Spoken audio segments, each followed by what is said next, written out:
Hello students, कैसे हैं आप सब लोग। बेटा आज मैं आपको कॉस्ट शीट में क्लास नंबर 5 के अंदर कुछ बेहतरीन क्वेश्चंस करवाने वाला हूं और ये वो क्वेश्चंस होंगे जिनको करके आपको आज बहुत आनंद आएगा, बहुत मज़ा आएगा कि आज हमने कुछ ज़बरदस्त कुछ सीखा है। तो सबसे पहले आज का पहला बढ़िया क्वेश्चन आपके सामने आ रहा है, क्वेश्चन नंबर 11। देखिए भाई, क्वेश्चन 11 आपके सामने यहाँ पर मैंने लिखा हुआ है। उसमें लिखा हुआ है सबसे पहले क्वेश्चन 11 में, a factory has receive an order. आपके सामने यहाँ पे लिखा हुआ है कि एक फैक्ट्री ने एक ऑर्डर रिसीव किया है। ऑर्डर रिसीव का मतलब आपके लिए क्या होगा, इनपुट या आउटपुट। तो ऑर्डर रिसीव का मतलब होता है कि इतना काम हमें करके देना है। बेटा जो काम हमें करके देना होता है वो हमारे लिए होता है आउटपुट। यहाँ पर हमें क्या बना के देना है, 3 तरीके का प्रोडक्ट बना के देना है, 18 टन, 45 टन एंड 27 टन। इसका मतलब ये मेरे लिए आउटपुट का वेट हो गया। आगे देखिए क्या लिखा है, the cost of raw material is ₹250 पर टन। मतलब 1 टन मटेरियल आपको मिलता है 250 रुपये का। आगे देखिए, 10% of raw material used are wasted in manufacturing. मतलब 10% मटेरियल आपका बनाते टाइम खराब हो जाता है। ठीक है जी, इसका मतलब क्या हुआ कि जो मटेरियल आपका बनाते टाइम खराब हो जाता है, ऐसे लॉस को हम क्या कहते हैं, नॉर्मल लॉस कहते हैं। आगे देखिए क्या लिखा है, and are sold as scrap for 20% of cost price of raw material. मतलब जिस प्राइस पे हमने खरीदा है वो है 250 रुपये पर टन, और 1 टन मटेरियल खराब होने के बाद हम उसे कबाड़ी वाले को, स्क्रैप बायर को 20% पे बेच देते हैं। मतलब 250 रुपये का 20% हो गया 50 रुपये पर टन। तो सीधा सीधा बेटा आप कह सकते हैं कि हमारी जो कॉस्ट प्राइस है वो 250 रुपये पर टन है और उसकी स्क्रैप वैल्यू आ गई आपके 50 रुपीज़ पर ton. The wages for 3 types of casting are respectively 4000 आपके पास में है, 10,500 और 5,500। मतलब पहला प्रोडक्ट बनाने में वेजेस आपकी लगेगी 4,000, दूसरे में आपकी लगेगी 10,500, तीसरे में लगेगी 5,500 रुपये। The cost of mould for 3 types of casting 400, 500, 300 respectively. का मतलब क्या हुआ कि यहाँ पर जो हमारा डायरेक्ट एक्सपेंस है, मोल्ड का आपको एग्जाम्पल याद होगा, मैंने डायरेक्ट एक्सपेंस में आपको बताया था कि जब हम चेयर बनाते हैं तो जो हमारा स्ट्रक्चर होता है, ढांचा होता है, उसे हम कहते हैं मोल्ड, जो कि हमारे लिए होता है डायरेक्ट एक्सपेंस। तो 400 रुपये, 500 रुपये और 300 रुपये है तीनों प्रोडक्ट का। If the factory overhead are 40% of wages in each case. मतलब हमारा जो फैक्ट्री का खर्चा है वो वेजेस का कितना है, 40% है। कितना है, 40%। Find the cost of production per ton of each type of casting. मतलब इस क्वेश्चन में सबसे ज़्यादा जो बच्चे गलती करते हैं वो गलती ये करते हैं कि जो आपको 18, 45, 27 टन दे रखा है वो बेटा उसे इनपुट मान के क्वेश्चन सॉल्व कर देते हैं और वहीं से पूरा क्वेश्चन आपका जीरो में कन्वर्ट हो गया, 0 मार्क्स में कन्वर्ट हो गया। तो मैं नहीं चाहता कि आपसे कोई गलती हो। तो सबसे पहले इस क्वेश्चन को हमने कैसे शुरू करना है वो समझते हैं। तो हमें यहाँ पे बनाना क्या है, cost of production per ton बताना है। तो सबसे पहले जब cost of production per ton हम निकालेंगे तो उसके लिए हमारा फॉर्मेट क्या होगा, ये हमारा सॉल्यूशन है। यानी सॉल्यूशन में हम यहाँ पे क्या लिखेंगे, statement showing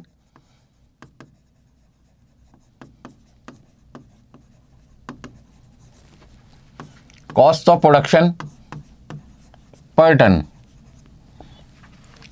off each type of casting. अब बच्चे सोचेंगे कास्टिंग का मतलब क्या होता है। कास्टिंग का मतलब है जैसे हमने मोल्ड के अंदर प्लास्टिक को मेल्ट करा और मेल्ट करने के बाद जब हमने उस मोल्ड को वापस ओपन करके देखा तो हमने क्या देखा, हमारी प्लास्टिक चेयर बन गई। आपको याद होगा मैंने डायरेक्ट एक्सपेंस पे एक एग्जांपल दिया था आपको, ठीक है ना। तो कहने का मतलब क्या हुआ कि वो जो डायरेक्ट एक्सपेंस हमने किया था मोल्ड के नाम से, उस पर जब हमने प्लास्टिक को मेल्ट करके डाला तो हमने क्या देखा, हमारा फिनिश प्रोडक्ट चेयर बन गया। उस चेयर को हम कहते हैं कास्टिंग। तो कास्टिंग यहाँ पे आपके पास है फिनिश गुड्स। अब आपके पास में प्रोडक्ट के जो नाम है वो हमें मेंशन नहीं कर रखे, कोई बात नहीं। यदि प्रोडक्ट के नाम मेंशन नहीं कर रखे तो आप अपनी मर्जी से ABC, XYZ, PQR कोई भी नाम दे सकते हैं, जो नाम आपको अच्छा लगे। 1, 2, 3 कोई भी नाम दे सकते हैं आप। तो मैंने यहाँ पे प्रोडक्ट के नाम लिख दिए 1, 2, 3 पर्टिकुलर्स। आपकी मर्जी है, कोई भी नाम लिख सकते हैं, ABC, XYZ, PQR, 1, 2, 3 कुछ भी। तो सबसे पहले आपको यहां पे लिखना है रॉ मटेरियल कंज्यूम, फिर आपको लिखना है डायरेक्ट वेजेस, और डायरेक्ट वेजेस के बाद आपके पास आ जाएगा डायरेक्ट एक्सपेंस,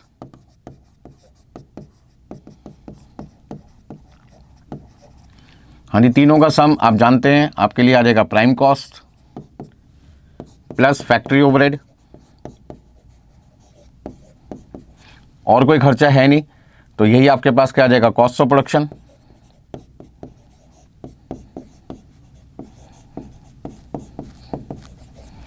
क्वांटिटी प्रोड्यूस से यदि आप डिवाइड कर दें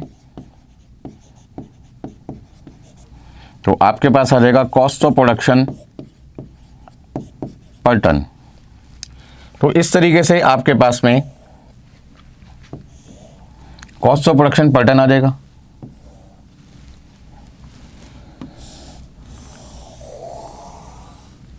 ठीक है जी। तो सबसे पहले हमने क्वेश्चन को पढ़ा, क्वेश्चन पढ़ने के बाद हमने फॉर्मेट बनाया, फॉर्मेट में हमें पता चल गया कि हमें निकालना क्या है, cost of production per ton निकालना है। तो सारे खर्चे बेटा आपको क्या करने पड़ेंगे, ऐड करने पड़ेंगे। अब यहाँ पे पॉइंट ये आता है कि सर हम क्वेश्चन को शुरू कैसे करें। तो मैंने कहा भाई जो जो चीज़ें हमें आसानी से दिख रही हैं वो तो लिखो। हमें क्वेश्चन में क्या दिखाई दे रहा है, हमें क्वेश्चन में दिखाई दे रहा है वेजेस। तो हमने वेजेस कितना कितना दिखाई दे रहा है अभी क्वेश्चन में, 4000, 10,500 और 5,500। डायरेक्ट एक्सपेंसेस जो मोड के नाम से हमें दे रखा है 400, आपको दे रखा है क्वेश्चन में 500, और तीसरे प्रोडक्ट का आपके पास है 300। फैक्ट्री का खर्चा जो वेजेस है उसका 40% है। इसका ना जो भी आपकी लेबर कॉस्ट आएगी जिसको आप वेजेस कहते हैं उसका 40%। तो 4,000 का 40%, 4,000 का 40% आपके पास में कितना आएगा, मतलब ये जो वेजेस है इसका 40% आपको निकालना है। तो आप यहाँ पे लिख सकते हैं 1,600 रुपये। हाँ जी, 10,500 का 40%, 10,500 का 10,500 का 40% आपको निकालना है। तो आपके पास आ जाएगा 4,200। 5,500 का आपको 40% निकालना है, आपके पास आ जाएगा 2,200। तो मैं आपको पहले भी समझा चुका हूँ कि कॉस्ट अकाउंटिंग जो सब्जेक्ट है वो काफ़ी इजी सब्जेक्ट है। बस आपको क्वेश्चन को ध्यान से समझना है, और वो पॉइंट कौन सा है अभी थोड़ी देर में आपको मैं समझाऊंगा कि जिस पॉइंट की वजह से बच्चे इस क्वेश्चन को गलत कर देते हैं। हाँ जी, क्वांटिटी प्रोड्यूस। अब क्वांटिटी प्रोड्यूस का मतलब क्या है कि जितना हमने सामान बनाया, तो हम कितना सामान बनाएंगे बेटा, हम उतना सामान बनाएंगे जितना कस्टमर हमें क्या देगा, ऑर्डर देगा। तो यदि आप मेरे पास एज अ कस्टमर आते हैं और आप कहते हैं जी मुझे पहला प्रोडक्ट 18 टन बना के दीजिए, दूसरा 45 टन बना के दीजिए, तीसरा 27 टन बना के दीजिए, तो बेटा मैं उतना ही सामान आपको बनाकर दूंगा जितना आप मुझसे मांगोगे। तो मेरे लिए क्वांटिटी प्रोड्यूस कितना आ जाएगा, 18 टन्स, दूसरा आ जाएगा आपका 45 टन्स, और तीसरा आपके पास में आ जाएगा 27 टन्स। अब मेरा जो क्वेश्चन यहाँ पे रुका हुआ है, मेरा जो क्वेश्चन यहाँ पे रुका हुआ है वो सिर्फ एक ही वजह से रुका हुआ है क्योंकि मेरे पास में रॉ मटेरियल कंज्यूम नहीं दे रखा। इसका मतलब मुझे इस क्वेश्चन को आगे बढ़ाने के लिए एक वर्किंग नोट बनाना पड़ेगा जिसका नाम मैंने रख दिया वर्किंग नोट नंबर 1, और वहाँ पर मैं पता लगाऊंगा आपके लिए कि इस क्वेश्चन में रॉ मटेरियल कंज्यूम कैसे निकाला जाएगा। तो एक बार फिर से क्वेश्चन को पढ़ लेते हैं। जहाँ पर आपके सामने लिखा हुआ है कि 18 टन, 45 टन, 27 टन, आपने यहाँ पर एक ऑर्डर रिसीव किया है, रिसीव एन ऑर्डर। तो जब भी आप ऑर्डर रिसीव करते हैं ध्यान रखना ये आपके लिए क्या होता है, आउटपुट होता है, और आउटपुट को बनाने के लिए क्या चाहिए, इनपुट। और यहाँ पे आपकी जो वेस्टेज है वो 10% है। इसका मतलब 10% मटेरियल आपका वेस्ट हो गया। तो यदि 10% इनपुट आपका वेस्ट हो जाएगा, रॉ मटेरियल का मतलब इनपुट आपका वेस्ट हो जाएगा, तो इसका मतलब आपका जो आउटपुट होगा वो 90% रहेगा। यदि 10% सामान खराब हो जाए तो भाई आपका बचेगा कितना, 90% सामान बचेगा। बिल्कुल सही बात है सर। तो ऐसे केस में अब हम क्वेश्चन को कैसे सॉल्व करें, तो इसके लिए हमें क्या करना पड़ेगा, एक वर्किंग नोट बनाना पड़ेगा। और वर्किंग नोट बनाने के लिए हमें क्या करना होगा,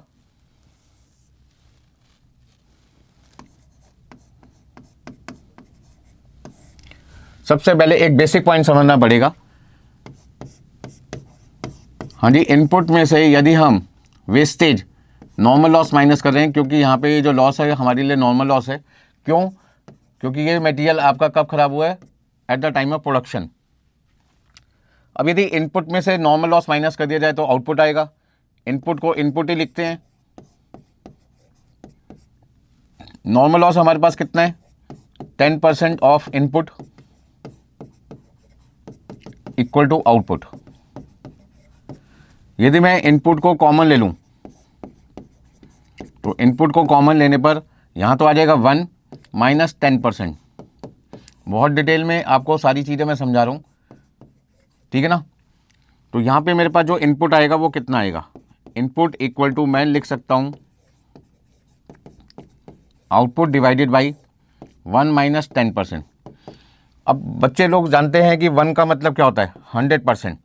मतलब आप 1 को किसके इक्वल लिख सकते हैं, 100% के इक्वल लिख सकते हैं। इसका मतलब आपका एक फॉर्मूला बन गया कि यदि आपको क्वेश्चन में आउटपुट गिवन है और आपको इनपुट निकालना है और साथ में नॉर्मल लॉस की परसेंटेज दे रखी है, तो percentage of normal loss minus कर देंगे। तो इस चमत्कारी फॉर्मूले की वजह से हम क्या निकाल सकते हैं, इस चमत्कारी फॉर्मूले की मदद से बेटा हम क्या निकाल सकते हैं, इनपुट निकाल सकते हैं। तो सिर्फ फॉर्मूले को समझाने के लिए मैंने ऐसे किया है कि यदि बेटा मेरे को किसी क्वेश्चन में आउटपुट गिवन है, नॉर्मल लॉस की परसेंटेज गिवन है और मुझे इनपुट की क्वांटिटी निकालनी है, तो इनपुट की क्वांटिटी निकालने के लिए मुझे इस मैजिकल फार्मूले का यूज़ करना पड़ेगा, जिसका फार्मूले का मतलब क्या है यहाँ पे कि यदि आउटपुट गिवन है तो आउटपुट बेस लेके चलेंगे divided by 100% minus percentage of normal loss. अब मान लो यहाँ पे लॉस की परसेंटेज 10% है, तो आप डिवाइड करोगे 100 माइनस 10% 90% से। मान लो लॉस होता 15%, तो आप डिवाइड करते 85% से। लॉस होता 5% तो डिवाइड करते 95% से। लॉस होता आपका 20% तो डिवाइड करते 80% से। मतलब आपको समझ में आ गया होगा कॉन्सेप्ट क्या है। तो यहाँ मुझे जो क्वेश्चन में इंफॉर्मेशन दे रखी है वो क्या दे रखी है वो देखते हैं। तो आपने मेरे ख्याल से नोट कर लिया होगा सारी चीज़ें।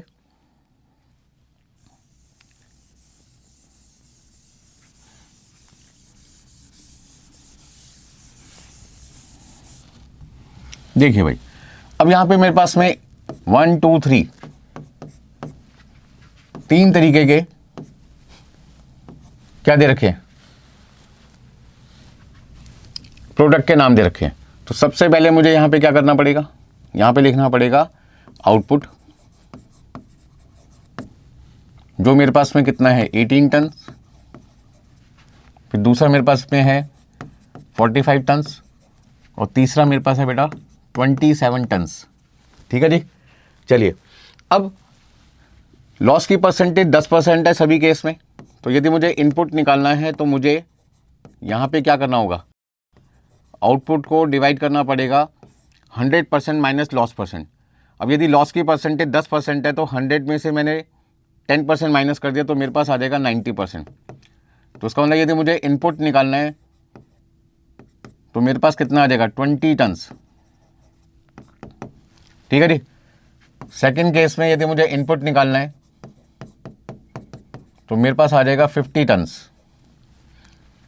थर्ड केस में 27 को 90% से डिवाइड किया, मेरे पास में आ जाएगा 30 टन्स। हाँ जी, कोई दिक्कत इसमें किसी को? फटाफट से आप इसे नोट कीजिए, कोई दिक्कत है तो मुझे बताइए। ठीक है ना। चलिए, अब यहाँ पे इनपुट भी पता चल गया बेटा मुझे और मुझे आउटपुट भी पता चल गया। तो डिफरेंस मेरे पास क्या आ जाएगा, लॉस आ जाएगा। मतलब कि मेरा जो नॉर्मल लॉस है वो मुझे पता चल गया, इनपुट माइनस आउटपुट। 20 में से 18 माइनस किया तो 20 में से 18 माइनस करके मेरे पास आ जाएगा 2 टन्स। 50 में से 45 माइनस किया, मेरे पास आ जाएगा 5 टन्स। 30 में से 27 माइनस किया, मेरे पास आ जाएगा 3 टन्स। ठीक है जी। अब आगे देखते हैं। यहाँ पे मेरे पास रॉ मटेरियल का जो रेट है वो कितना है, रेट पर केजी कितना है। 1 किलोग्राम मटेरियल मुझे कितने का मिलता है, किलोग्राम की जगह हम बात करेंगे यहाँ पे टन की। हाँ जी, रेट, हाँ जी, रेट पर टन। 1 टन मटेरियल मेरे पास में है 250 रुपये का।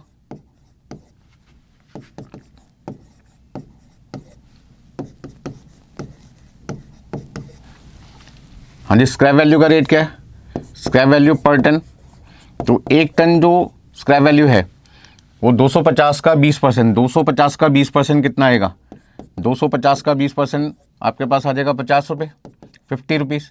250 का 20%, क्वेश्चन में साफ साफ लिखा है, साफ साफ लिखा है क्वेश्चन में 250 रुपये का 20% आपके पास कितना आ जाएगा, 50 रुपये। अब यहाँ ध्यान से समझिए, क्या समझिए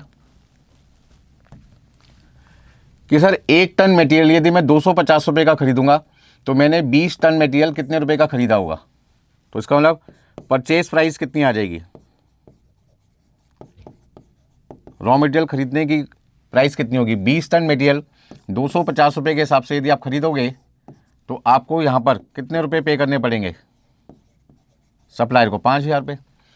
50 टन मटेरियल आपने खरीदा 250 रुपये के हिसाब से, तो आपको यहाँ पर कितना पैसा देना पड़ेगा, हाँ जी 12,500। 30 टन मटेरियल आपने परचेज किया 250 रुपीज़ के हिसाब से, तो आपके पास में जो प्राइस आ जाएगी वो आ जाएगी 7,500। हाँ जी, कोई दिक्कत इसमें किसी को। अब ऐसे में स्क्रैप वैल्यू कितनी आ जाएगी। स्क्रैप वैल्यू निकालने के लिए मुझे क्या करना होगा, 2 टन मेरा मटेरियल खराब हुआ और स्क्रैप वैल्यू मेरे पास कितनी है 50 रुपये, तो 2 टन को मल्टीप्लाई करना पड़ेगा 50 रुपये से, तो मेरे पास में कितना आ जाएगा 100 रुपये।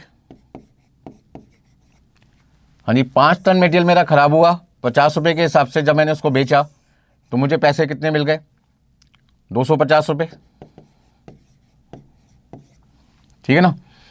3 टन मटेरियल मेरा खराब हुआ 50 रुपये के हिसाब से, जब मैंने उसे मार्केट में बेचा तो मुझे स्क्रैप वैल्यू कितनी मिल जाएगी 150 रुपये मिल जाएगी। तो कहने का मतलब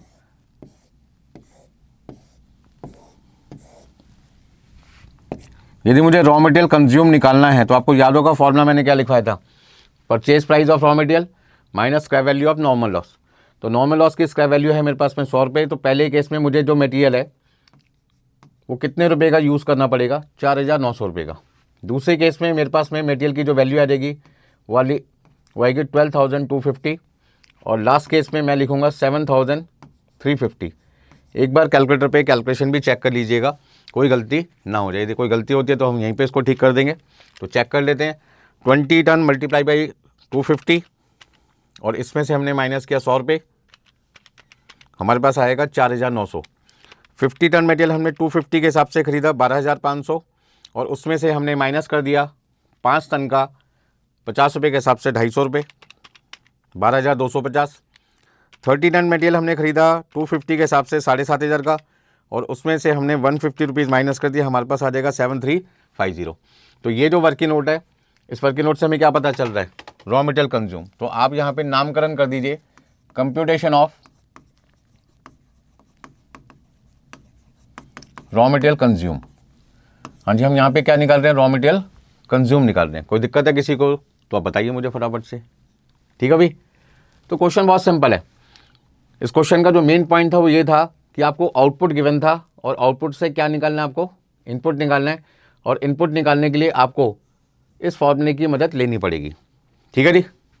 यहाँ पे बच्चे क्या करते हैं, जो 18, 45, 27 टन आपको क्वांटिटी दे रखी है, आप उसे इनपुट मान के चलते हैं और क्वेश्चन को वहीं पे ख़त्म कर देते हैं। आपके मार्क्स हो गए 0, ठीक है ना। तो आपके मार्क्स 0 ना हो उसके लिए आपको थोड़ा सावधानी से काम करना पड़ेगा। प्रोफेशनल एग्ज़ाम देने जा रहे हैं तो भैया दुर्घटना घटी, कहते हैं ना, सावधानी हटी दुर्घटना घटी, सावधानी हटी दुर्घटना घटी, वो ऐसे हो जाएगा आपके साथ में।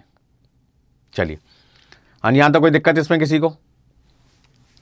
आगे चलते हैं वापस अपने क्वेश्चन की तरफ। तो सबसे पहले मुझे बताइए कि मैं मटेरियल की वैल्यू यहाँ पे क्या लिखूँ। तो मटेरियल की वैल्यू मेरे पास कितनी थी 4,900, 12,250 और 7,350। अब यदि मैं इन सबको प्लस कर लूँ तो देखिए वैल्यू कितनी आएगी, 4,900 में मैंने प्लस किया 4,000, प्लस किया मैंने 400, मेरे पास आ जाएगा 9,300। फिर मैंने इसमें प्लस किया 1,600, अपने पास आ जाएगा 10,900, और इसको मैंने 18 से डिवाइड कर दिया तो 605.56, ठीक है ना। तो 1 टन प्रोड्यूस करने की जो कॉस्ट आएगी 605.56 आ जाएगी। दूसरे केस में 12,250 प्लस 10,500 प्लस 500, अपने पास आ जाएगा 23,250 प्लस 4,200, 27,450 रुपये। 45 टन की कॉस्ट हो गई, तो 1 टन आपको पड़ेगा 610 रुपये का। 7,350 प्लस 5,500 प्लस 300, आपके पास आ जाएगा 13,150 रुपये, और 2,200 रुपये आपने इसमें ऐड कर दिया फैक्ट्री का खर्चा, तो 15,350, और आप इसे डिवाइड करेंगे 27 से तो आपके पास आ जाएगा 568.52। हाँ जी, 568.52 आपके पास में रेट आ जाएगा यहाँ पे। कोई दिक्कत है इसमें किसी को? चलिए, तो ध्यान रखना भाई, क्वेश्चन बहुत सिंपल आते हैं एग्जाम में और आप आराम से कर सकते हैं। मैं आपको इतना इजी सब्जेक्ट बना के दूंगा ये कॉस्ट अकाउंटिंग कि आपको लगेगा कि सर इससे आसान तो कोई सब्जेक्ट दुनिया में बना ही नहीं है। बट कंडीशन उसके लिए ये है कि क्वेश्चन को आपको बड़े ध्यान से पढ़ना पड़ेगा। ध्यान से मतलब कि जो जो की पॉइंट्स हैं वो आपको समझने पड़ेंगे और उन की पॉइंट्स को किस तरीके से हैंडल करना है, डील करना है, ये आपको मैंने सिखाना है। एक बार आप सीख गए तो कुछ दिनों बाद आपको लगेगा यार कॉस्टिंग तो बहुत ही फनी सब्जेक्ट है, बहुत ही सिंपल सब्जेक्ट है। ठीक है जी, चलिए आगे चलते हैं। अब ऐसे कुछ बेहतरीन क्वेश्चन, मैंने आपको बोला ना आज की जो क्लास है वो कुछ बेहतरीन क्वेश्चन की क्लास है। उसमें एक बढ़िया क्वेश्चन आप कर चुके हैं, क्वेश्चन नंबर 11। अब नेक्स्ट आपके पास है क्वेश्चन नंबर 10। देखिए क्वेश्चन नंबर 10 आपके सामने आ चुका है। काफ़ी बड़ा क्वेश्चन देखने में लग रहा है, क्वेश्चन में बहुत दम है। यहाँ पे आपके पास में जो खर्चे हैं वो कई वैरायटी के दे रखे हैं। पहले क्वेश्चन को एक बार रीड कर लेते हैं, ठीक है जी। तो सबसे पहले देखो क्वेश्चन नंबर 10, जो बुक आपको मिली है वहाँ पर ये क्वेश्चन आपके पास में विजिबल होगा। आप वहाँ से भी देख सकते हैं, चाहे तो बोर्ड पे देख सकते हैं, जहाँ पे आपको कन्वीनियंट लगे वहाँ से आप देख सकते हैं। तो क्वेश्चन नंबर 10 में लिखा हुआ a factory can produce 60,000 units per annum at its optimum 100% capacity. बड़े ध्यान से समझिए क्या लिखा हुआ है। यहाँ पे लिखा हुआ है एक फैक्ट्री 60,000 यूनिट बना सकती है। एक फैक्ट्री 60,000 यूनिट बना सकती है अपनी 100% कैपेसिटी पर। सर ये 100% कैपेसिटी का मतलब क्या होता है? तो आप इसे ऐसे समझो कि एक फैक्ट्री में मान लीजिए आपके पास में 6 मशीन्स हैं, 6 मशीन हैं। हर एक मशीन से हम 10,000 यूनिट मैक्सिमम बना सकते हैं। मान लो हमारे जो वर्कर हैं वो पूरी एफिशिएंसी से काम करते हैं, कोई वेस्टेज नहीं करते। जितना टाइम उनको डिवोट करने के लिए कहा गया है, मान लो 8 घंटे रोज़ उनको काम करना है, 8 घंटे वो डेली काम करते हैं, तो वो एक साल में एक मशीन से 10,000 यूनिट बना सकते हैं। और हमारे पास में 6 मशीन्स हैं, तो यदि मैं सभी की सभी 6 मशीन्स को यूज़ करूँ फॉर एग्जांपल, तो 10,000 यूनिट के हिसाब से 6 मशीन का मैं साल भर में 60,000 यूनिट क्या कर सकता हूँ, बना सकता हूँ। लेकिन क्या मेरे को 60,000 यूनिट बनानी है? ये डिपेंड करता है कि मेरे प्रोडक्ट की मार्केट में डिमांड कितनी है, क्योंकि किसी समय डिमांड ज़्यादा होती है, किसी समय डिमांड कम होती है। जैसे आपने देखा गर्मियों में एसी की डिमांड ज़्यादा होती है, सर्दियों में एसी की डिमांड कम होती है। तो हम प्रोडक्शन भी उसी के हिसाब से करते हैं ताकि हमारा पैसा कम ब्लॉक हो। ज़्यादा प्रोडक्शन होगी तो हम क्या करते हैं, ज़्यादा पैसा इन्वेस्ट करेंगे, तो हमारा पैसा ब्लॉक हो सकता है यदि प्रोडक्ट बिका ही नहीं तो हम मार्केट को सर्च करते हैं और उसके हिसाब से हम अपनी प्रोडक्शन करते हैं। तो आगे देखो क्या लिखा है, the estimated cost of production are as under. Direct material 3 रुपये पर यूनिट है, लेबर आपके पास है 2 रुपये पर यूनिट। इनडायरेक्ट एक्सपेंसेस जिसको हम कहते हैं ओवरहेड कॉस्ट, वो हमारे पास में फिक्स नेचर का है 1,50,000 रुपये, वेरिएबल नेचर का है 5 रुपये पर यूनिट, और सेमी वेरिएबल यहाँ पर आपके पास है 50,000 per annum up to 50% capacity, and extra expenses of ₹10,000 for every 25% increase in capacity or part thereof. बहुत ही ज़बरदस्त पॉइंट आपके सामने आ चुका है, सेमी वेरिएबल एक्सपेंस। हाँ जी, बेसिक कॉस्टिंग जो चैप्टर है, जो कॉस्ट शीट से पहले हम कराते हैं, उसके अंदर ये सारे पॉइंट्स हम काफ़ी डिटेल में डिस्कस कर चुके होते हैं कि कौन सी कॉस्ट हमारी फिक्स होती है, कौन सी वेरिएबल और कौन सी सेमी वेरिएबल। तो यहाँ पर हमारे पास जो ओवरहेड कॉस्ट है उसमें फिक्स और वेरिएबल के साथ साथ हमें सेमी वेरिएबल के भी दर्शन करा दिए गए हैं। इसका मतलब आज का दिन आपके लिए बहुत लकी है, एक ही क्वेश्चन में सभी तरीके के खर्चे देखने का आपको सौभाग्य मिला है। आगे देखो क्या लिखा है, the factory produces only against orders and not for own stock. Simple मतलब इसका ये है कि आप उतनी ही क्वांटिटी बेटा प्रोड्यूस करते हैं जितनी क्वांटिटी का आपको ऑर्डर रिसीव हुआ है, ना उससे कम बनाते हैं ना उससे ज़्यादा बनाते हैं। यदि आपने मुझे 10,000 यूनिट बनाने के लिए बोला तो मैं आपके लिए 10,000 ही बनाऊंगा। इसका मतलब मेरे पास कोई क्लोजिंग स्टॉक नहीं बचेगा।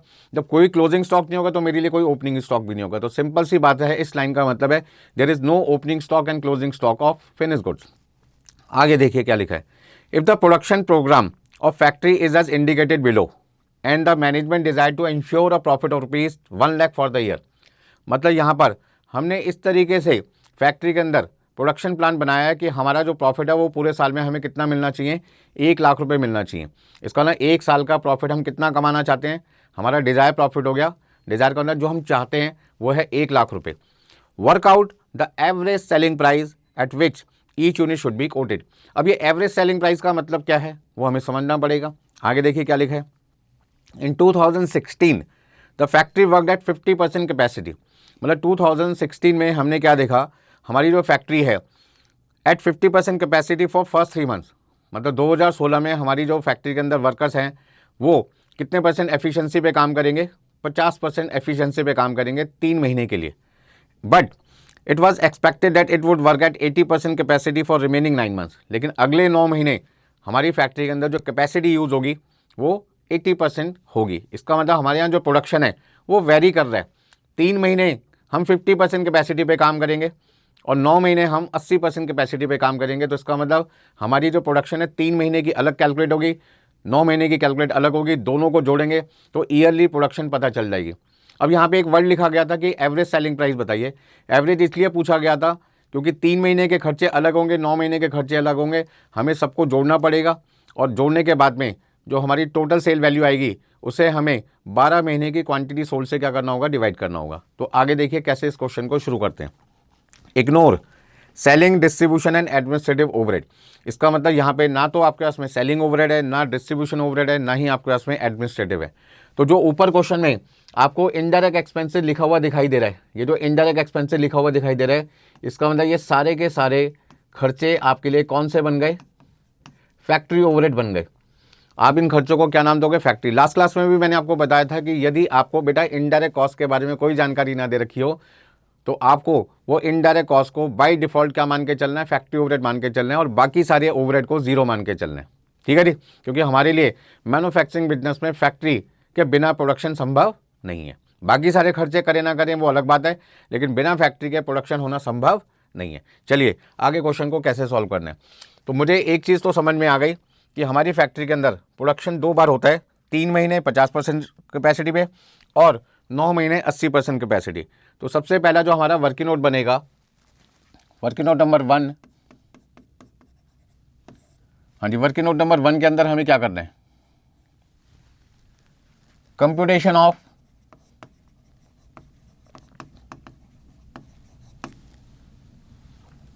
Quantity produce during the year.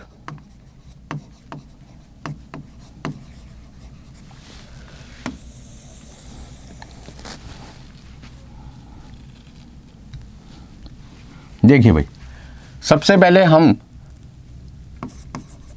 Capacity check करते हैं। कैपेसिटी यदि हमारी 100% है तो हमारी प्रोडक्शन कितनी है? क्वांटिटी प्रोड्यूस कितनी होगी 100% कैपेसिटी पे? 60,000 यूनिट। ठीक है ना, एक साल में, पर एनम, 12 महीने में। लेकिन क्या हम 100% कैपेसिटी पे काम कर रहे हैं? नहीं सर, हम तो 3 महीने काम कर रहे हैं 50% कैपेसिटी पे और सर हम काम कर रहे हैं 9 महीने 80% कैपेसिटी पे। तो हम तो कभी भी 100% पे काम ही नहीं कर रहे। तो ये तो आंसर हमारा हो नहीं सकता क्वांटिटी प्रोड्यूस का।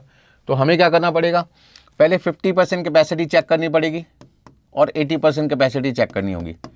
50% कैपेसिटी का मतलब क्या हुआ कि 60,000 100% है, 60,000 100% है तो 50% पे कितना हुआ? तो 60,000 इंटू 50% हमें करना पड़ेगा, मतलब कि हमारे पास कितना आ जाएगा? 30,000 यूनिट। अब ये 30,000 यूनिट जो है वो 12 महीने का है भाई। 60,000 का 50% 30,000, ये 12 महीने का। लेकिन हम तो काम कितने महीने कर रहे हैं? 9 महीने या 3 महीने या 2 महीने, वो हमें देखना पड़ेगा। तो ये जो 30,000 यूनिट है ये एक साल की है, मतलब 12 महीने के। तो 3 महीने यदि हम काम करें तो हमारी प्रोडक्शन कितनी होगी? 3 और 12, मतलब कि आपके पास में आ जाएगा 1/4। 1/4 का मतलब यहाँ पे आ जाएगा 7,500 यूनिट। इसका मतलब हम ये कह सकते हैं कि यदि मैं 50% कैपेसिटी पर पूरे साल काम करता, 50% कैपेसिटी पे बेटे यदि मैं पूरे साल काम करता तो मैं 30,000 यूनिट बनाता।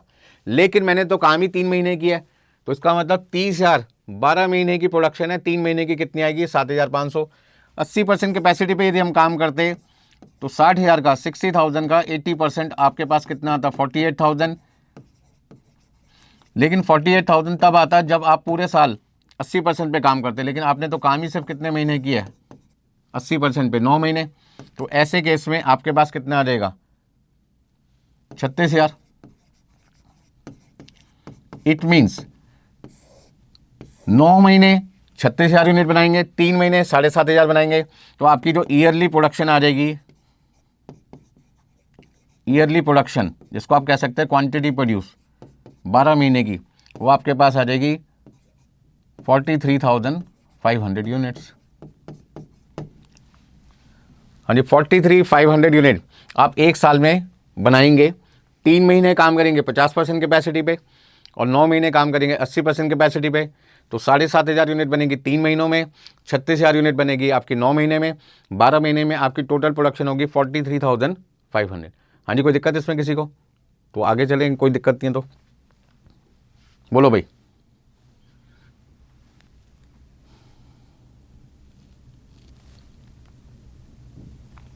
नोट कर लिया सबने? तो पहला वर्किंग नोट था आपके पास में क्वांटिटी प्रोड्यूस का। अब आगे चलते हैं नेक्स्ट, सेमी वेरिएबल एक्सपेंस। हाँ जी, दूसरा वर्किंग नोट बेटे इस क्वेश्चन में आपके पास में है सेमी वेरिएबल एक्सपेंस। तो computation of semi variable cost. ध्यान दीजिए, एक बार हमें क्वेश्चन पे जाना पड़ेगा, क्वेश्चन को समझना पड़ेगा फिर से वहाँ क्या लिखा हुआ है। तो क्वेश्चन में क्या लिखा हुआ है, सेमी वेरिएबल जो एक्सपेंस है आपके पास में वो 50,000 रुपये हैं एक साल के, अप टू 50% कैपेसिटी। यदि आप 50% कैपेसिटी पर काम करते तो आपका एक साल का जो खर्चा है वो है 50,000 रुपये। And extra expenses of ₹10,000 for every 25% increase in capacity or part there of. बहुत अच्छा पॉइंट है।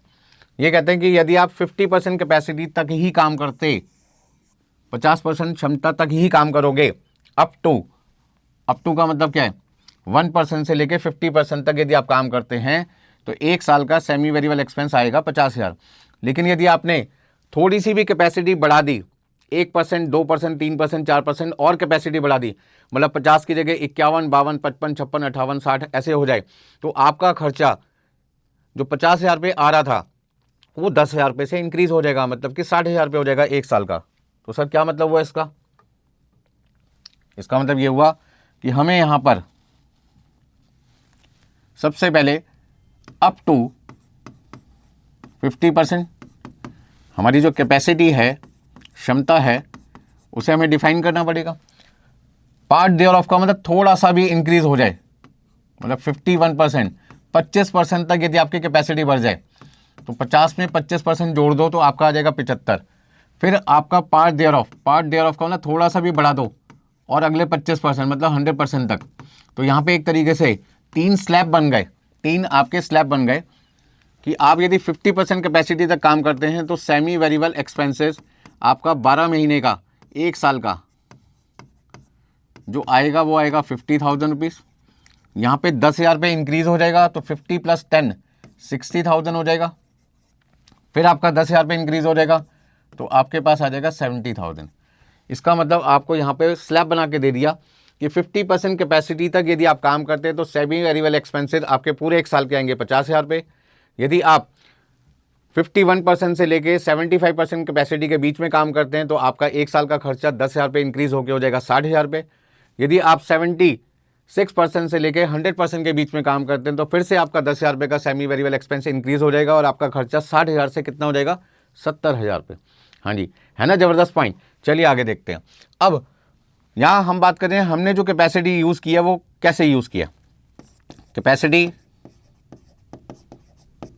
यूज़ हमने 50% कैपेसिटी यूज़ की है 3 मंथ्स के लिए। Capacity use for 50% 3 months. अच्छा, फिर हमने काम किया 80% पे, 80% पे काम किया तो इसका मतलब हमने 51 to 75 के बीच में तो काम ही नहीं किया। हमने काम किया 80% पे। 80% आता है 76 से 100 के बीच में, कितने महीने, 9 महीने। तो हमारा सेमी वेरिएबल एक्सपेंस कितना आएगा वो आपको यहाँ पे समझना है। देखिए भाई, तो यहाँ पर हम सेमी वेरिएबल एक्सपेंसेस निकाल रहे हैं, ध्यान से समझें। 3 महीने का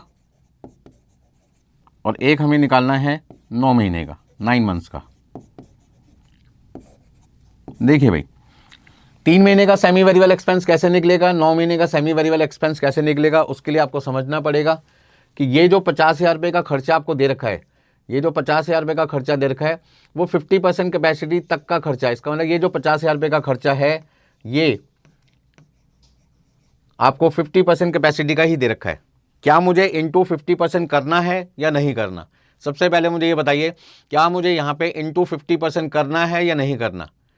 तो कुछ बच्चे कहते हैं सर करना चाहिए, कुछ कहते हैं नहीं करना चाहिए। कब करना है कब नहीं करना? सर आपने जब क्वांटिटी प्रोड्यूस निकाला था तब तो आपने सर 50% से क्या किया था, मल्टीप्लाई किया था, और यहाँ 80% से मल्टीप्लाई किया था। वो मैंने ऐसा क्यों किया था भाई? क्योंकि मुझे 60,000 क्वांटिटी दे रखी थी 100% की। यदि कोई चीज़ 100% की दे रखी है और मुझे 50% की निकालनी है, तब तो मैं उसे 50% से मल्टीप्लाई करूंगा। लेकिन यदि कोई चीज़ मुझे पहले ही 50% की दे रखी है तो मुझे उसे दोबारा से 50% मल्टीप्लाई नहीं करना, क्योंकि वो फिर आधा हो जाएगा उसका भी। तो आपको ये ध्यान रखना पड़ेगा कि यहाँ जो आपको 50,000 रुपये के खर्चे दिए हुए हैं वो 50% कैपेसिटी का ही दे रखे हैं। इसका मतलब ये वैल्यू 50% की है, तो आपको दोबारा से 50% नहीं करना। बच्चे यहाँ पे गलती क्या करते हैं, 50% से मल्टीप्लाई करते हैं। जैसे ही किसी बच्चे ने 50% से मल्टीप्लाई कर दिया, आपका क्वेश्चन हो गया गलत, क्योंकि ये वैल्यू आपको पहले से ही किसकी दे रखी है, आपको वैल्यू पहले ही से किसकी दे रखी है, 50% की दे रखी है। बस आपको ये ध्यान रखना है कि 50,000 रुपये 1 साल का खर्चा है, आपको चाहिए 3 महीने का, तो इंटू करो 3/12। सिमिलरली यहाँ पर जो 70,000 रुपीज़ आपको अमाउंट दे रखा है वो आपको दे रखा है 76% से लेके 100% कैपेसिटी का, और हमने काम किया 80%। इसका ना 70,000 रुपये खर्चा 80% कैपेसिटी का है 1 साल का, हमें चाहिए 9 महीने का। तो यहाँ पे देखो मल्टीप्लाई करके वैल्यू कितनी आएगी आपके पास, इसे आप लिख सकते हैं 12,500 रुपये, और यहाँ पे देखो कितना आता है 70,000, 52,500। यदि मैं दोनों को प्लस कर दूं तो प्लस करने के बाद मेरे पास जो वैल्यू आ जाएगी वो आ जाएगी 65,000 रुपीज़। इसका मतलब मेरे पास में 1 साल के सेमी वेरिएबल एक्सपेंसेस जो आएंगे वो 12,500 3 महीने के, 52,500 9 महीने के, मिलाकर कितना आ जाएगा 65,000। एक बार चेक कर लो कैलकुलेशन गलत ना हो जाए कोई। हाँ जी बिल्कुल सही जवाब 65,000। तो इस क्वेश्चन में दो आपके मेन वर्किंग नोट से, पहला वर्किंग नोट आपके पास क्या है, क्वांटिटी प्रोड्यूस, और दूसरा वर्किंग नोट आपके पास में है सेमी वेरिएबल एक्सपेंस की कंप्यूटेशन। किसी को कोई दिक्कत है तो मुझे बताइए, अदरवाइज आगे चलते हैं। हाँ जी बोलो भाई, हो गया सबको क्लियर?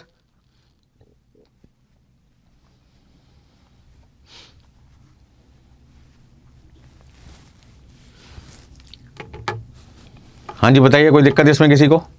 कोई दिक्कत नहीं। चलिए तो सबसे पहले आगे चलते हैं। अब हम अगला स्टेप हमारे पास क्या है, हाँ जी सॉल्यूशन। अब सॉल्यूशन में हमें सबसे पहले क्या करना है, हमें बताना है क्या इस क्वेश्चन में, हमें एवरेज सेलिंग प्राइस की कंप्यूटेशन करनी है। बट यहाँ पे दिक्कत क्या है कि हमें 9 महीने की इंफॉर्मेशन अलग दे रखी है, 3 महीने की इंफॉर्मेशन अलग है। तो हम यहाँ पे जो कंप्यूटेशन करेंगे, मतलब एक तरीके से हमें क्या बनाना है, कॉस्ट शीट बनानी है, क्योंकि हमारे को कॉस्ट प्रॉफिट सेल सब कुछ चाहिए।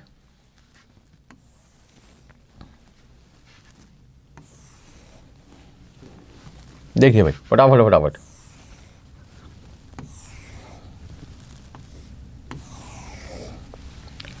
सर ये इतने सारे कॉलम क्यों बना रहे हो भाई? पहला कॉलम आपके लिए किसका है,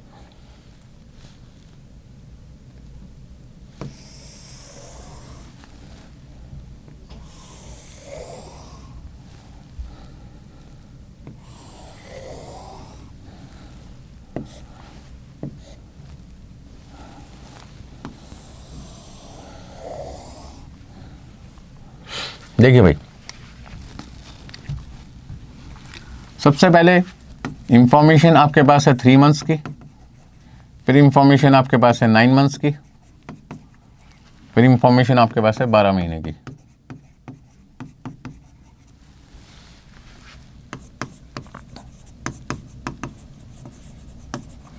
चलिए भाई सबसे पहला जो आपका खर्चा है वो है डायरेक्ट मटेरियल, फिर आपके पास है डायरेक्ट लेबर। हाँ जी डायरेक्ट मटेरियल कितना आपके पास में, 3 रुपये पर यूनिट। डायरेक्ट वेजेस आपके पास में है 2 रुपये पर यूनिट। आपके पास दोनों का जो सम है वो क्या आ जाएगा आपके पास में, prime cost plus factory overhead. यानी फैक्ट्री ओवरहेड में आपके पास में 3 तरीके के खर्चे हैं, आपके पास में फिक्स्ड, वेरिएबल और आपके पास है बेटा सेमी वेरिएबल।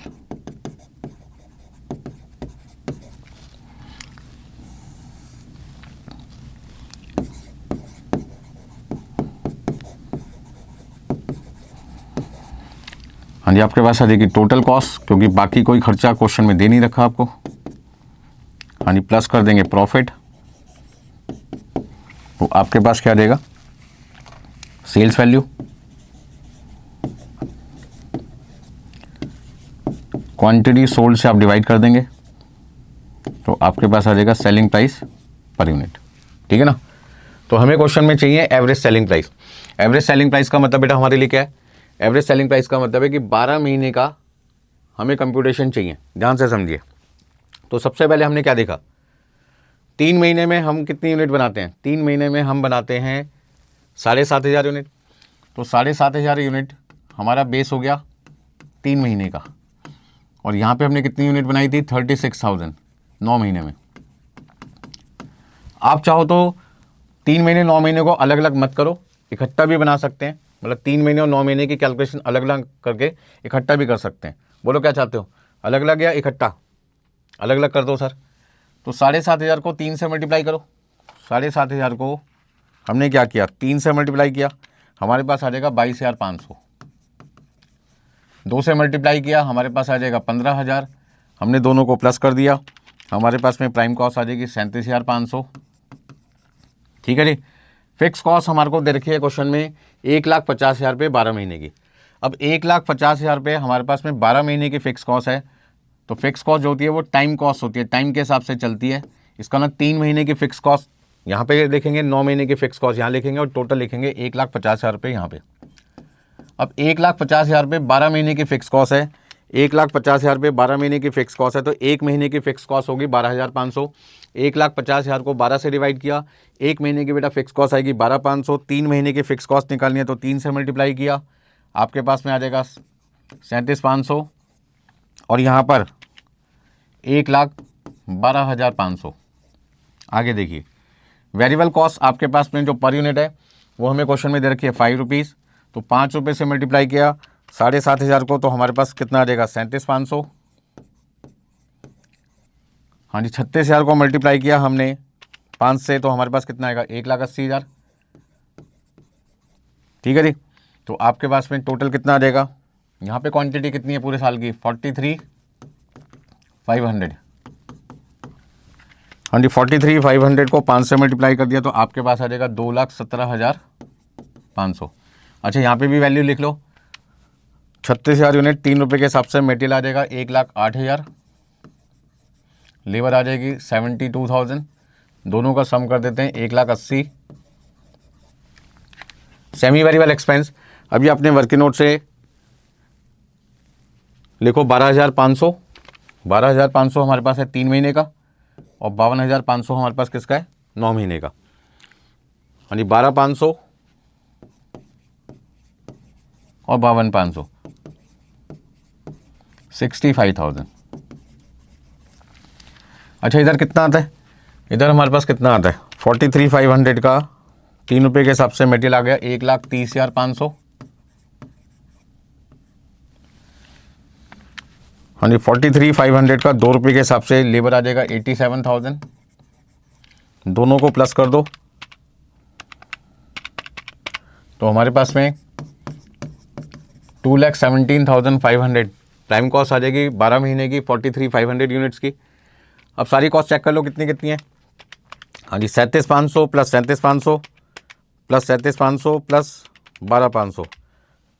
हाँ जी, 1,25,000 रुपये हमारे पास में टोटल कॉस्ट आ गई कितने महीने की, 3 महीने की 7,500 यूनिट की। यहाँ पे देखो कितना आता है, 1,80,000 प्लस 1,12,500 प्लस 1,80,000 प्लस 52,500, 5,25,000।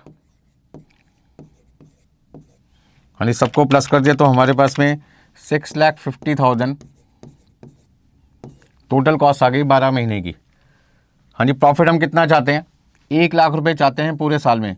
अब हमें प्रॉफिट का ब्रेकअप नहीं दे रखा, यदि प्रॉफिट का ब्रेकअप नहीं दे रखा, ठीक है ना, तो ऐसे केस में हमने यहाँ पे प्रॉफिट अपनी मर्जी से कुछ भी ले सकते हैं, नहीं, हमें क्वेश्चन में बताया जाएगा कि 3 महीने का प्रॉफिट कितना है, 9 महीने का प्रॉफिट कितना है। यदि वो बता रखा होता तो वो प्रॉफिट मैं यहाँ पे जोड़ता, या मान लो 3 महीने का प्रॉफिट पता होता तो मैं 1,00,000 में से माइनस करके वो यहाँ पे लिखता, ठीक है ना। 3 महीने का प्रॉफिट माइनस करता, मान लो 3 महीने का प्रॉफिट 10,000 रुपये है, तो मैं यहाँ पे 90,000 रुपये लिखता। यदि यहाँ का मुझे प्रॉफिट पता 80,000 है फॉर एग्जांपल, तो बचा हुआ प्रॉफिट 20,000 पे यहाँ लिखता। तो आपको ये समझना है कि मुझे क्वेश्चन में एवरेज सेलिंग प्राइस बतानी है। एवरेज सेलिंग प्राइस का मतलब क्या हुआ यहाँ पर,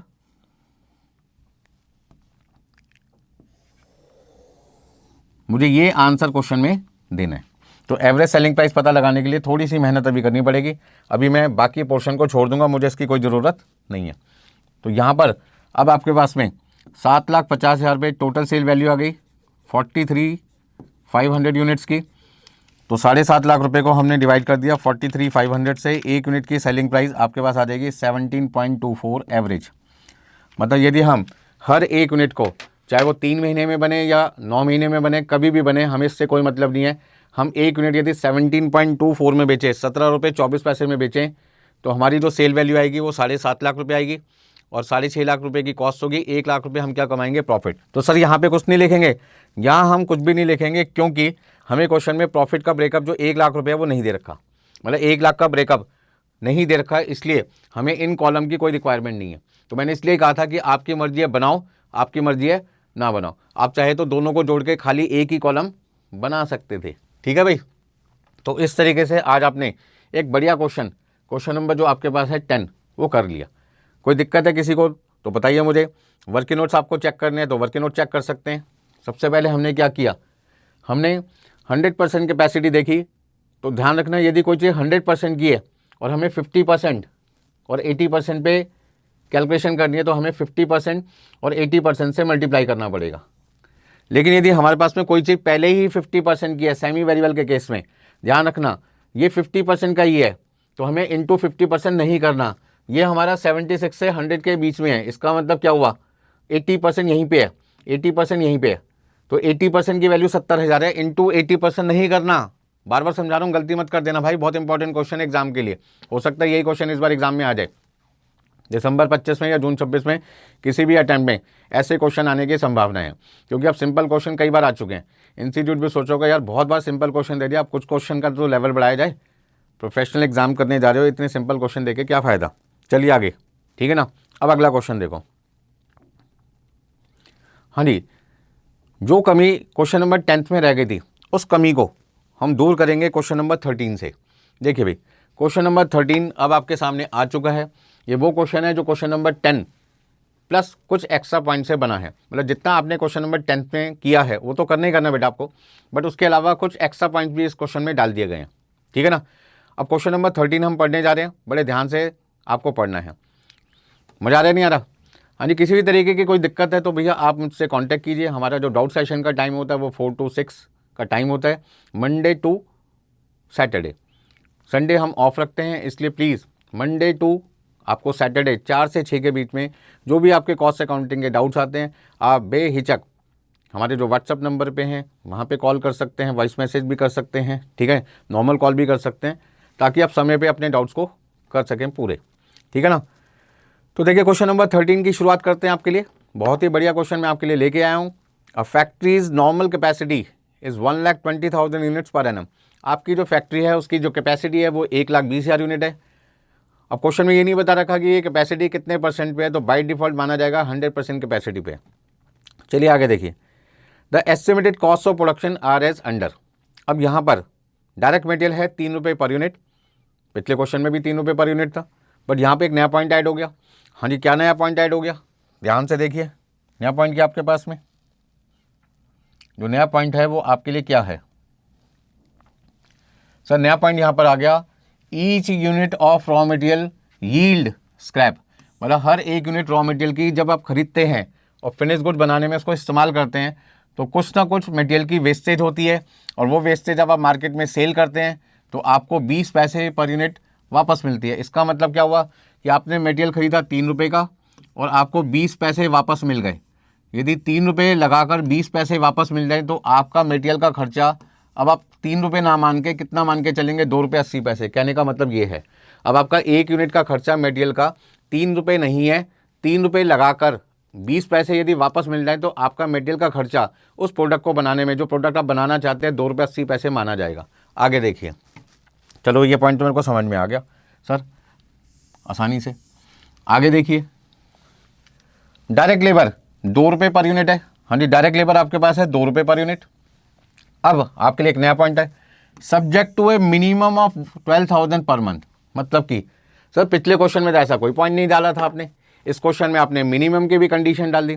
मिनिमम का मतलब क्या है कि वर्कर को हम यहाँ पर एक एश्योरेंस दे रहे हैं कि भाई यदि आप हर महीने हमसे मिनिमम अमाउंट चाहते हैं तो वो हम देने के लिए तैयार हैं 12,000 रुपये पर मंथ, ठीक है ना। अब ये एश्योरेंस क्यों देना चाहते हैं, क्योंकि कई बार क्या होता है फैक्ट्री में प्रोडक्शन कम होती है, कई बार प्रोडक्शन ज़्यादा होती है। अब यदि किसी महीने प्रोडक्शन कम हुई, मान लो हमने 2,000 यूनिट बनाई किसी महीने, तो 2 रुपये के हिसाब से वर्कर को वेजेस कितनी मिलेगी, 2,000 यूनिट का 2 रुपये के हिसाब से 4,000। वर्कर कहता है जी आपके यहाँ काम नहीं है, इसमें मेरी गलती थोड़ी है, मैं तो आपके लिए यहाँ पूरे दिन काम करने आया था, अब मेरे खर्चे कैसे पूरे होंगे, तो मैं तो आपके यहाँ काम छोड़ के जा रहा हूँ। तो एफिशिएंट वर्कर हमारे यहाँ से काम छोड़ के चला जाएगा, नए वर्कर को ढूंढना उतने एफिशिएंट वाले वर्कर को यह हमारे लिए इमीडिएटली संभव नहीं है। तो इस प्रॉब्लम का समाधान हमने क्या निकाला, हमने वर्कर के साथ एक समझौता किया, एग्रीमेंट किया कि भाई आपको मिनिमम हम कितने रुपए जरूर देंगे, यदि प्रोडक्शन कम भी हुई तो 12,000 रुपये। इसका मतलब 12,000 को यदि मैं 2 रुपये से डिवाइड करूँ तो 6,000। कहने का मतलब क्या हुआ कि यदि आप 6,000 यूनिट बनाते हो या उससे कम बनाते हैं तो भी आपको 6,000 यूनिट के तो पैसे मिलेंगे। मतलब आपने यदि 4,000 यूनिट बनाई तो 2 रुपये के हिसाब से आपके बनेंगे 8,000, बट हम आपको फिर भी कितना देंगे 12,000। आपने यदि 5,000 यूनिट बनाई 2 रुपये के हिसाब से बनेंगे 10,000, लेकिन हम फिर भी आपको बेटा कितना देंगे, वर्कर को हमने बोला 12,000। यदि आपने 6,000 यूनिट बनाई तो बने भी 12,000, मिलेंगे भी 12,000। 8,000 यूनिट बनाई तो 2 रुपये के हिसाब से बने 16,000, बट हमने वादा किया 12,000 का, तो आपको 16,000 मिलेंगे। मिनिमम का मतलब क्या है, कम से कम 12,000 तो मिलेंगे। ज़्यादा काम करोगे तो ज़्यादा मिलेंगे, कम काम करोगे तो भी 12,000 मिलेंगे। तो वर्कर खुश हो गया, यार काम कम भी है फैक्ट्री में तो उसमें मुझे कोई लॉस नहीं है, मुझे तो मिनिमम 12,000 मिलेंगे। ऐसे केस में वर्कर हमारी फैक्ट्री से कहीं जाएगा ही नहीं और हमें कोई समस्या होगी नहीं। ये तो मैं आपको समझाने की कोशिश कर रहा हूँ, चमत्कारी क्वेश्चन है, ठीक है ना। तो आज की क्लास बढ़िया क्वेश्चन के नाम पे है, कहीं आपको जाने की जरूरत नहीं है। आप मन लगा कर यहाँ पर मेरे साथ में बैठिए, क्वेश्चन को समझिए और आगे बढ़ते हैं, ठीक है ना। भाई हमें तो ज़िंदगी में आगे बढ़ना है और आगे बढ़ने के लिए थोड़ी बहुत तो मेहनत करनी पड़ेगी। तो इनडायरेक्ट एक्सपेंसेस के लिए क्या लिखा है, फिक्स 1,60,000, वेरिएबल 2 रुपये पर यूनिट, सेमी वेरिएबल फिर से आ गया यहाँ पे भाई दिमाग खराब करने के लिए हमारा। तो हमारा दिमाग खराब होगा नहीं क्योंकि हम ऑलरेडी इस पॉइंट को डिस्कस कर चुके हैं। 60,000 हमारे पास में 1 साल का खर्चा है 50% कैपेसिटी तक का। एक्स्ट्रा एक्सपेंसेस 20,000 पे हमारे लगेंगे हर 20% कैपेसिटी बढ़ने पे। तो जैसे हमने पिछले क्वेश्चन में स्लैब बनाया था, ऐसे यहाँ भी स्लैब बनेगा अप टू 50%, फिर 51 से 70%। पिछली बार 75 था क्योंकि यहाँ 25% था, लेकिन अब यहाँ पे है 20%। तो उसका मतलब आपको क्या करना होगा, अप टू 50% एक स्लैब, 51 टू 70%, 71% से 90%, और इसी तरीके से आगे चलता रहेगा। आगे देखो क्या लिखा है, इन 2018 factory work 50% capacity for first 3 months. मतलब हमारी फैक्ट्री पहले 3 महीने 50% कैपेसिटी पे काम करती है और अगले 9 महीने हमारी फैक्ट्री में काम होता है 80%। वैसे ही केस हो गया। इसको ना यहाँ पर भी हमें क्या करना होगा, वर्किंग नोट्स बनाने पड़ेंगे, एक क्वांटिटी प्रोड्यूस का, एक सेमी वेरिएबल एक्सपेंस का और एक लेबर का भी बनाना पड़ेगा, क्योंकि मिनिमम की भी कंडीशन आ गई है। कैसे करना है देखते हैं, चलो। हाँ जी, सबसे पहले हम बनाते हैं वर्किंग नोट नंबर 1,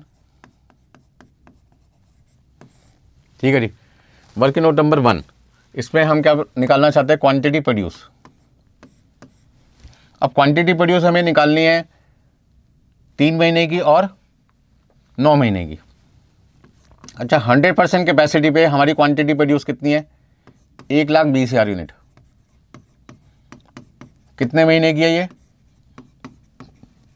मैंने कहा था 1 साल के मतलब कि 12 महीने की। मुझे काम करना है 50% पे, तो सबसे पहले 1,20,000 का 50% निकालना पड़ेगा। मेरे पास आ जाएगा 60,000, और ये 60,000 12 महीने का है, मुझे चाहिए 3 महीने का, तो मेरे पास में आ जाएगा 15,000 यूनिट। इसका मतलब पहले 3 महीने मैं क्वांटिटी बनाऊंगा 15,000। 80% कैपेसिटी पे यदि मैं काम करता हूं तो 1,20,000 यूनिट का पहले मुझे 80% निकालना पड़ेगा, जो कि 96,000 यूनिट आएगा, और ये 1 साल का होगा 96,000, मुझे चाहिए 9 महीने का। तो देखो कितना आता है, हाँ जी, 96,000 into 9 divide by 12 equal to 72,000, 72,000 units. हाँ जी, कोई दिक्कत इसमें किसी को नहीं। तो क्वांटिटी प्रोड्यूस आपके पास बेटा आ चुकी है, कितनी 15,000 यूनिट 3 महीने की, और 72,000 यूनिट आपकी 9 महीने की। मतलब टोटल यदि आप चेक करना चाहें तो आप कह सकते हैं कि सर 87,000 यूनिट हम बनाएंगे एक साल में 50% कैपेसिटी प्लस 80% कैपेसिटी पे काम करके। हाँ जी, कोई दिक्कत है इसमें किसी को? तो क्वेश्चन बहुत बढ़िया बढ़िया क्वेश्चन है आपके लिए। थोड़ी सी मेहनत करनी पड़ेगी, ज़्यादा नहीं, थोड़ी सी, थोड़ी थोड़ी, छोटी छोटी।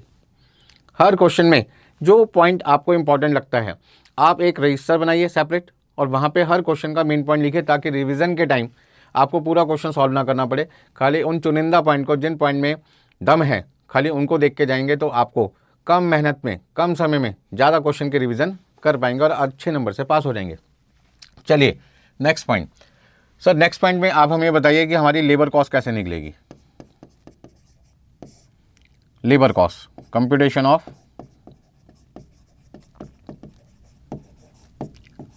लेबर कॉस्ट या वेजेस भी कह सकते हैं आप, एक ही बात है। यहां पर दिक्कत यह है कि 3 महीने हमारी प्रोडक्शन कितनी हुई थी, 15,000 यूनिट की, और 9 महीने हमारी जो प्रोडक्शन हुई थी वो ही है 72,000 यूनिट। तो सबसे पहले हमने यहां पे लिखा ड्यूरेशन, फिर हमने लिखा क्वांटिटी,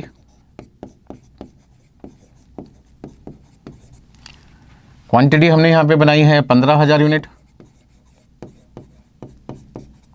और यहां क्वांटिटी हमने बनाई है 72,000 यूनिट। ठीक है जी। अब आपके पास में वेजेस कितनी होगी, 2 रुपये पर यूनिट के हिसाब से।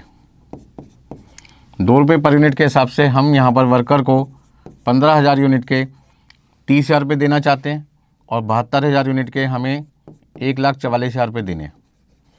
लेकिन वर्कर ने कहा, ये तो होगी आपकी प्रोडक्शन वेजेस।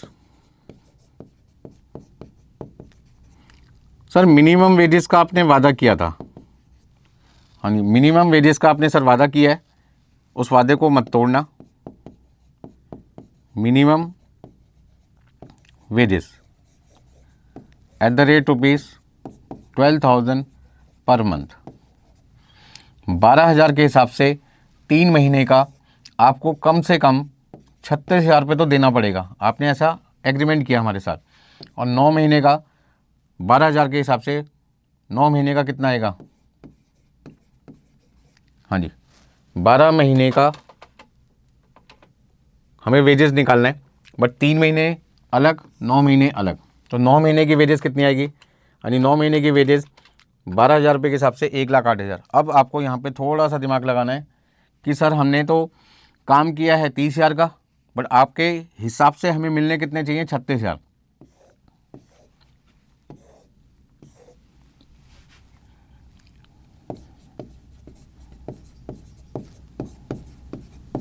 चलिए, कोई दिक्कत है इसमें किसी को?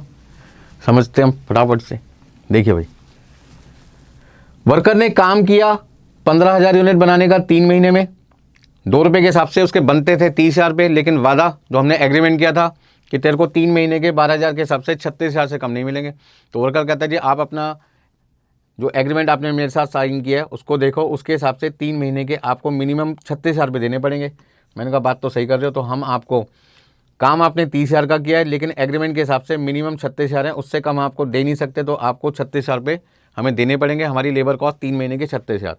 लेकिन अब आपने 9 महीने में काम किया है कितना? 72,000 यूनिट का। 2 रुपये के हिसाब से, 2 रुपये के हिसाब से आप चाहे तो यहाँ पे लिख सकते हैं 72,000 को 2 से मल्टीप्लाई किया आपने, यहाँ पे मल्टीप्लाई किया था 15,000 को 2 से। ठीक है ना? रिवीजन के टाइम आपको कोई दिक्कत ना आए, ये सारी चीज़ें बेटा आप लिख के चलें।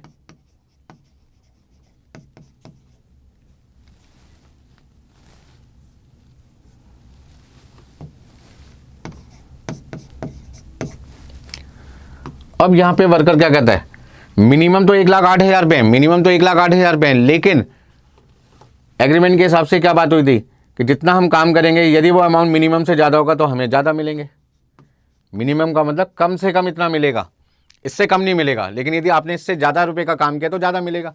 तो मिनिमम का पर्पज़ ही यही होता है, मिनिमम का पर्पज़ ही यही होता है कि वर्कर को एश्योरेंस देना कि यदि किसी महीने आपने काम कम भी किया है तो भी आपको इतने रुपये तो जरूर मिलेंगे, आपको नुकसान नहीं होने देंगे, ताकि मैन्युफैक्चर को एफिशिएंट वर्कर ढूंढने में कोई दिक्कत ना है, उसके यहाँ से कोई वर्कर जॉब छोड़ के ना जाए, क्योंकि यदि कोई एफिशिएंट वर्कर जॉब छोड़ के चला जाए तो उतना कैलिबर, उतना एफिशिएंट वर्कर द्वारा ढूंढने में काफ़ी खर्चा भी आता है, समय भी बर्बाद होता है, ट्रेनिंग भी देनी पड़ती है।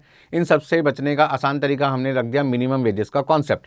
अब यहाँ पर आपको कोई दिक्कत है तो मुझे बताइए, नहीं दिक्कत तो आगे चलते हैं।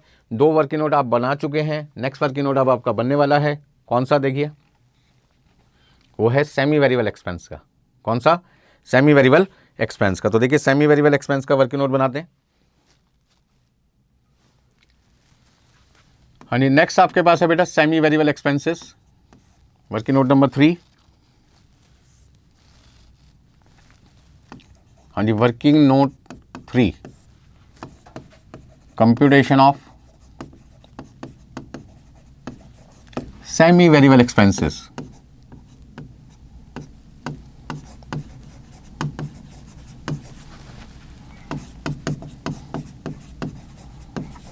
तो जब कभी किसी क्वेश्चन में सेमी वेरिएबल एक्सपेंस का पॉइंट आ जाए तो आपको घबराने की जरूरत नहीं है। सबसे पहले बेटा आपको क्या लिखना है? कैपेसिटी लिखना है।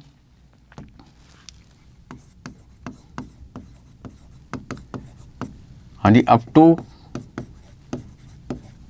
50%, फिर आपके पास था 20% और पार्ट, मतलब कि 51% टू 70%, फिर 70,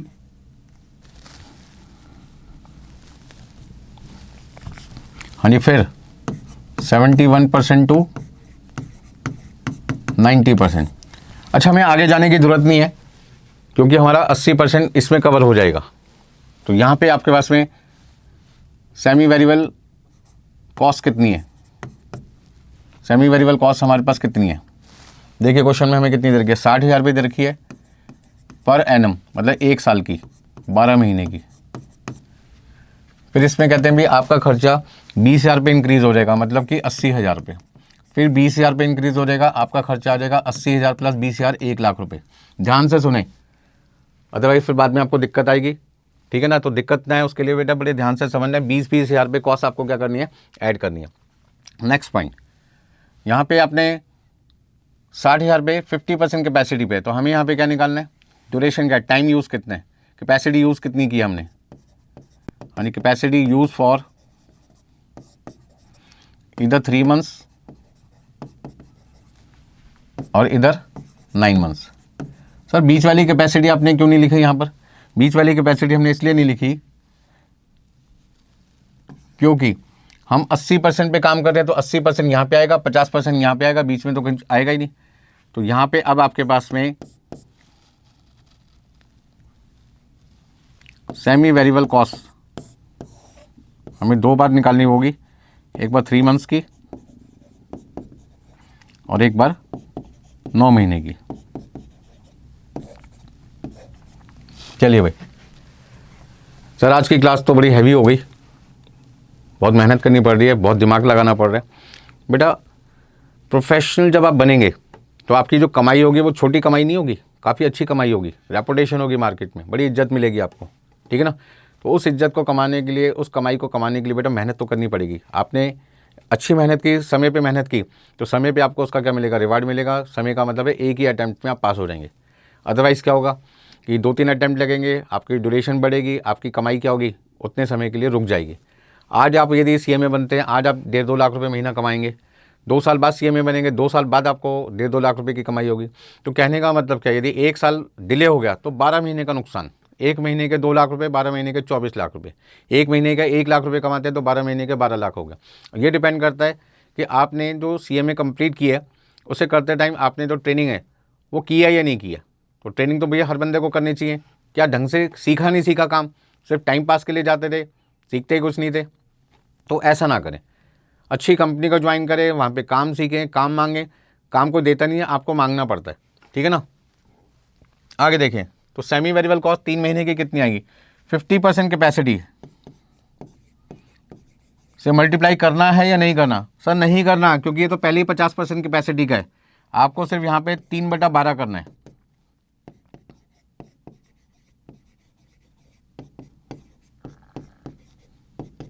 बताओ भाई कितना कितना आएगा? तो यहाँ पे आपके पास आ गया 15,000 और यहाँ पे आपके पास कितना आ जाएगा? यानी 1 लाख का 1 लाख का इंटू 9 डिवाइड बाई 12 आपके पास में आ जाएगा 75,000। तो इस तरीके से सेमी वेरिएबल कॉस्ट आपको निकालनी है 3 मंथ्स की और 9 मंथ्स की। आपको ये ध्यान रखना है, क्या ध्यान रखना है कि सर जब हम क्वांटिटी प्रोड्यूस की कैलकुलेशन करते हैं तो इंटू 50% भी करते हैं, इंटू 80% भी करते हैं, लेकिन जब हम सेमी वेरिएबल एक्सपेंस की कंप्यूटेशन करते हैं तो उस समय हमें इंटू 50% इंटू 80% नहीं करना, क्योंकि ये ऑलरेडी अमाउंट 50% का है और ये अमाउंट ऑलरेडी 80% का है। तो यदि कोई चीज़ पहले ही 50% और 80% की दे रखी है तो इंटू 50% और इंटू 80% करने की आपको कोई रिक्वायरमेंट नहीं है। ये छोटे छोटे कॉन्सेप्ट हैं, आपको बस ये ध्यान रखना है, ठीक है ना। सिंपल सा ऐसे एक एग्जाम्पल ले सकते हैं, एक ज्वाइंट प्रॉपर्टी है, ठीक है ना। एक ज्वाइंट प्रॉपर्टी का मतलब क्या है, जहाँ पे प्रॉपर्टी एक होते हैं और उसके हकदार 2 होते हैं। तो ऐसे में आपको क्या करना होगा, बांटना पड़ेगा। मान लो एक प्रॉपर्टी है, ठीक है ना, मिस्टर एक्स की 10 लाख रुपए की, और उनके 2 बेटे हैं वाई और जेड। तो एक्स की डेथ हो गई, तो ऐसे केस में वाई और जेड का जो शेयर है वो हो गया इक्वल 50% 50%। यदि विल ना बनी हो, विल बनी है तो उसके हिसाब से बढ़ेगा। तो इसका मतलब क्या हुआ कि 10 लाख का 50% मिलेगा वाई को, 50% किसको मिलेगा, जेड को।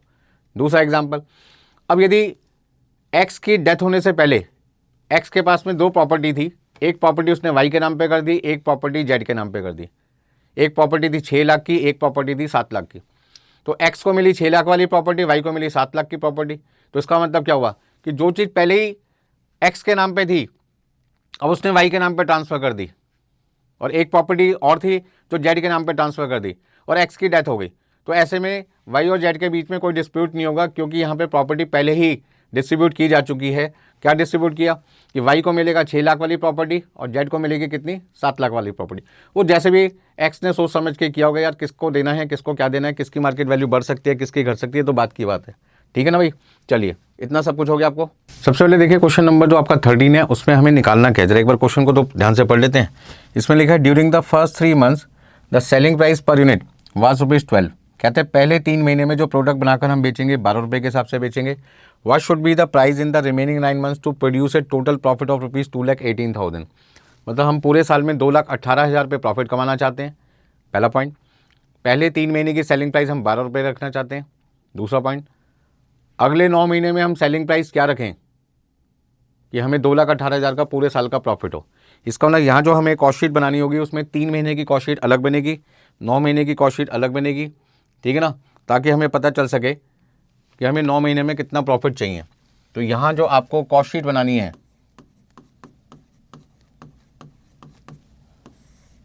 उसमें सबसे पहले 3 मंथ्स, जिसमें हम कितनी यूनिट बनाएंगे, 15,000 यूनिट, ठीक है ना। और 9 महीने में हम कितनी यूनिट बनाएंगे, 72,000 यूनिट्स। चाहे तो आप यहाँ पे चेक भी कर सकते हैं, ठीक है ना। 3 महीने में कितनी यूनिट थी आपके पास में, हाँ जी, 3 महीने में थी 15,000 यूनिट और 9 महीने में थी 72,000 यूनिट। चलिए आगे देखते हैं। तो सबसे पहले आपके पास में रॉ मटेरियल कंज्यूम 3 रुपये में से 20 पैसे स्क्रैप वैल्यू के थे, तो आपको 1 यूनिट मटेरियल की अब 3 रुपये की नहीं पड़ेगी बल्कि 2 रुपये 80 पैसे की पड़ेगी। डायरेक्ट लेबर कॉस्ट, इसके लिए आपको वर्किंग नोट जो मैंने बनवाया था वहाँ से देखना पड़ेगा। इन दोनों का सम आपके पास में आ जाएगा प्राइम कॉस्ट,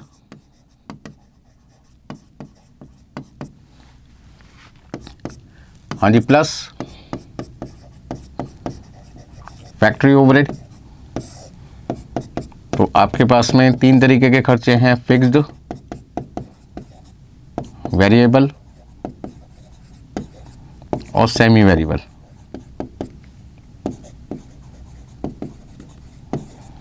तो आपके पास आ जाएगी टोटल कॉस्ट,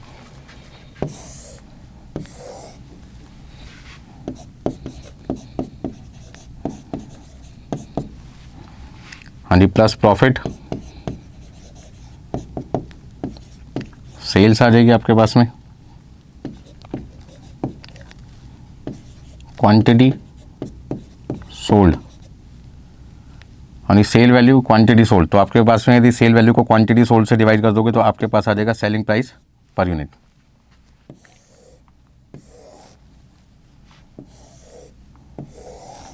देखिए भाई, अब क्वेश्चन को किस तरीके से बेटा सॉल्व करना है, जरा फटाफट करते हैं, काफ़ी टाइम लग गया यहाँ पर। 2 रुपये 80 पैसे के हिसाब से बेटा आपके पास में जो 15,000 यूनिट है उसे बनाने में मटेरियल का खर्चा कितना आएगा, 2 रुपये 80 पैसे के हिसाब से आपके पास आ जाएगा 42,000। हाँ जी, 72,000 यूनिट बनाने का खर्चा आपके पास कितना आ जाएगा, 2 रुपये 80 पैसे के हिसाब से 2,01,600। लेबर का खर्चा वर्किंग नोट में आप देख सकते हैं, तो वर्किंग नोट में आपकी लेबर कॉस्ट कितनी आई थी, 36,000 रुपये और 1,44,000 रुपये। हाँ जी, 36,000 और 1,44,000, तो 36,000 आपने यहाँ पे लिखा, 1,44,000 आपने यहाँ पे लिखा। हाँ जी, फिक्स कॉस्ट पूरे साल की 1,60,000 रुपये है। फिक्स कॉस्ट हमेशा टाइम की रेशो में बांटी जाती है, तो 1,60,000 रुपये 12 महीने की फ़िक्स कॉस्ट है। 1,60,000 रुपये 12 महीने की फ़िक्स कॉस्ट है, 12 से डिवाइड करो, 3 से मल्टीप्लाई करो, तो आपके पास आ जाएगा 40,000 रुपये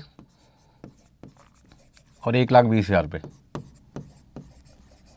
आगे देखिए, वेरिएबल आपके पास है पर यूनिट 2 रुपये, तो 2 रुपये पर यूनिट से मल्टीप्लाई कर देंगे 15,000 यूनिट को 30,000 रुपये।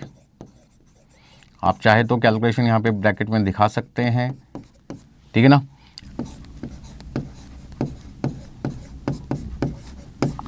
तो आपके पास आ जाएगा 1,44,000 रुपये। सेमी वेरिएबल की कंप्यूटेशन अभी आपने वर्किंग नोट में की थी, तो यदि सेमी वेरिएबल की बात करें तो कितना आएगा आपके पास में, 15,000 और 75,000। हाँ जी, इधर आपको लिखना है 15,000, इधर आपको लिखना है 75,000। पहले 3 महीने की सेलिंग प्राइस आपको रखनी है 12 रुपये पर यूनिट। पहले 3 महीने की सेलिंग प्राइस आपको रखनी है 12 रुपये पर यूनिट। क्वांटिटी आपके पास कितनी है, 15,000, तो 15,000 यूनिट 12 रुपये के हिसाब से बेचोगे तो आपको सेल वैल्यू मिलेगी 15,000 यूनिट की 12 रुपये के हिसाब से 1,80,000 रुपये। 1,80,000 रुपये निकालने के लिए हमने क्या किया, 15,000 यूनिट को 12 रुपये से मल्टीप्लाई कर दिया। तो यदि मैं 15,000 को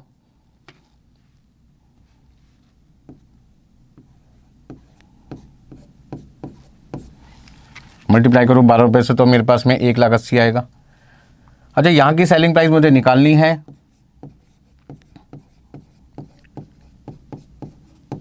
ध्यान से समझिए, ध्यान से समझिए।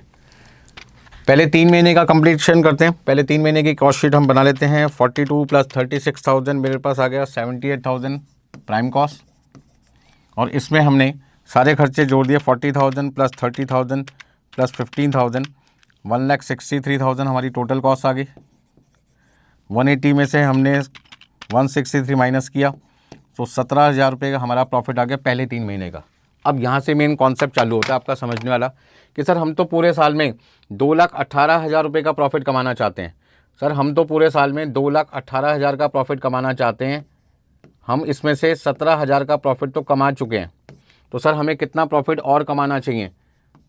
तो 2,18,000 में से यदि हम 17,000 माइनस कर दें तो हमें 2,01,000 का प्रॉफिट और कमाना है अगले 9 महीने में, ताकि हमारा जो सपना है 2,18,000 का वो पूरा हो सके।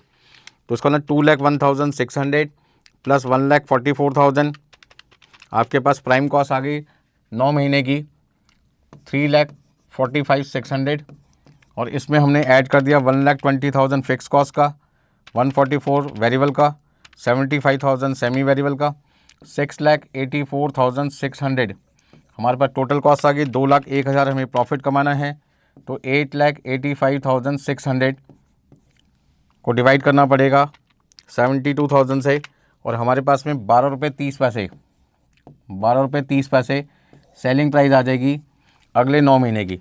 हाँ जी, क्वेश्चन में हमसे पूछ रहे हैं यदि 9 महीने में हम 72,000 यूनिट बेचें, यदि हम 9 महीने में 72,000 यूनिट बेचें तो बताइए हमें सेलिंग प्राइस क्या रखनी चाहिए। मतलब आपसे क्वेश्चन में क्या पूछ रहे हैं, आपसे बेटा क्वेश्चन में पूछ रहे हैं कि 9 महीने में 72,000 यूनिट किस सेलिंग प्राइस पे बेची जाए कि उस सेलिंग प्राइस पे आपका टोटल प्रॉफिट 1 साल का 2,18,000 आ जाए। तो मैंने कहा जी 2,18,000 तो 1 साल का प्रॉफिट है, उसमें से ऑलरेडी 17,000 रुपये तो हम कमा चुके हैं, हमें कितना प्रॉफिट और कमाना है, 2,01,000 रुपये का प्रॉफिट और कमाना है 9 महीने की सेल से, मतलब कि 72,000 से। तो हमारा जो टोटल कॉस्ट है वो है 6,84,600, उसमें 2,01,000 का हमने प्रॉफिट ऐड किया, हमारी टोटल सेल वैल्यू आ जाएगी 8,85,600। 72,000 यूनिट से रिकवर करनी है, 72,000 से डिवाइड किया, आपके पास में 12 रुपये 30 पैसे आया। इसका मतलब कि आपको यदि 12 रुपये 30 पैसे सेलिंग प्राइस मिल जाए तो आप पूरे साल में 2,18,000 का टोटल प्रॉफिट कमा पाएंगे। हाँ जी, यहाँ तक कोई दिक्कत इसमें किसी को? ठीक है जी, फटाफट से नोट कीजिए, आगे चलते हैं। हाँ जी, 3 बड़े बड़े क्वेश्चन करने के बाद आज की क्लास में अब कुछ हल्के क्वेश्चन करते हैं। हल्के का मतलब क्वेश्चन सिंपल होंगे वो, ठीक है जी। तो आपके पास में जो अगला क्वेश्चन आता है वो क्वेश्चन नंबर है 19। बहुत ही सिंपल क्वेश्चन है। On 30 June 2002 a flood damage the warehouse of a company completely destroying the work in progress inventory. मतलब बारिश का पानी आया, पानी इतना ज़्यादा आया कि वो बाढ़ में कन्वर्ट हुआ। बाढ़ का पानी आने से हमारा जो वेयर हाउस में वर्क इन प्रोग्रेस वाला गुड्स था, इन्वेंट्री था, वो सारा का सारा कंप्लीटली डिस्ट्रॉय हो गया। कहने का मतलब ये हुआ कि हमारी फैक्ट्री के अंदर जो काम पूरा नहीं हो पाया था उसे हम कहते हैं work in progress semi finish goods, जो फ्लड आने की वजह से पूरा डैमेज हो गया। आगे देखिए, there was no damage to raw material and finish goods inventory. मतलब हमने रॉ मटेरियल को और फिनिश गुड्स को इस तरीके से रखा हुआ था कि फ्लड से उसको कोई नुकसान नहीं हुआ। इसका मतलब रॉ मटेरियल का स्टॉक और फिनिश गुड्स का स्टॉक सुरक्षित है, सेफ है, कोई नुकसान नहीं हुआ। Physical verification taken after the flood reveal the following. अब ये फिजिकल वेरिफिकेशन क्या होती है? फिजिकल वेरिफिकेशन का मतलब है कि जब बाढ़ का पानी आया तो उस समय हमारा जो WIP का स्टॉक था वो सारा डैमेज हो गया। बाढ़ 3 दिन 4 दिन 5 दिन बाद क्या हुआ, जो पानी हमारा ओवरफ्लो हो गया था वो सारा का सारा पानी क्या हो गया, ख़त्म हो गया। जब हम फैक्ट्री के अंदर वापस गए तो हमने क्या देखा कि हमारे पास में जो रॉ मटेरियल का स्टॉक है जो सेफ़ है, ख़राब नहीं हुआ था, वो है 62,000 का। WIP के आगे लिखा है नील। नील को लिखा हुआ है क्योंकि यहाँ पर सारा का सारा जो इन्वेंट्री है वो डैमेज हो गया था फ्लड की वजह से। तो अब वहाँ पर हमारे को दिखाई नहीं दे रहा, तो इसका मतलब जितना भी स्टॉक WIP का था वो फ्लड की वजह से नुकसान हो गया। अब वो दिखाई नहीं दे रहा, विजिबल नहीं है। फिजिकल वेरिफिकेशन का मतलब विजिबल नहीं है, हम खुद जाके देख के आए फैक्ट्री के अंदर। फिनिश गुड्स का स्टॉक हमें 1,19,000 रुपये का दिखाई दिया। इसका मतलब क्या हुआ, फिजिकल वेरिफिकेशन आपने कब की है, फ्लड आने से पहले या फ्लड आने के बाद? तो आप सीधा सीधा आंसर है सर, फ्लड आने के बाद ही तो फिजिकल वेरिफिकेशन हो रही है, लिखा भी है। अब physical verification taken after the flood reveal the following, मतलब हम बाद में गए हैं। तो ये जो आपके पास में स्टॉक की वैल्यू दे रखी है, raw material WIP finish goods, ये रॉ मटेरियल का स्टॉक हो गया closing stock of raw material 62,000, finish goods का क्लोजिंग स्टॉक हो गया 1,19,000 रुपये, और WIP का जो स्टॉक होना चाहिए था उसकी कोई ना कोई तो वैल्यू होनी चाहिए थी। अब बाढ़ के पानी के साथ वो बह गया, ठीक है ना। सपोज करते हैं ये पानी है फ्लड का, अब इसमें हमारा जो सामान है वो बह गया, ठीक है ना, पानी में बह गया सारा सामान हमारा। तो ये जो सामान बह गया इसकी कोई ना कोई तो वैल्यू होगी ना। क्या इसकी वैल्यू हम 0 मान लें? क्या इसको हम 0 मान सकते हैं? क्या हम इसको 0 मान सकते हैं? नहीं, इसकी कोई ना कोई तो क्या होगी, वैल्यू होगी। अब वो वैल्यू कितनी होगी वही हमें इस क्वेश्चन में ढूंढनी है।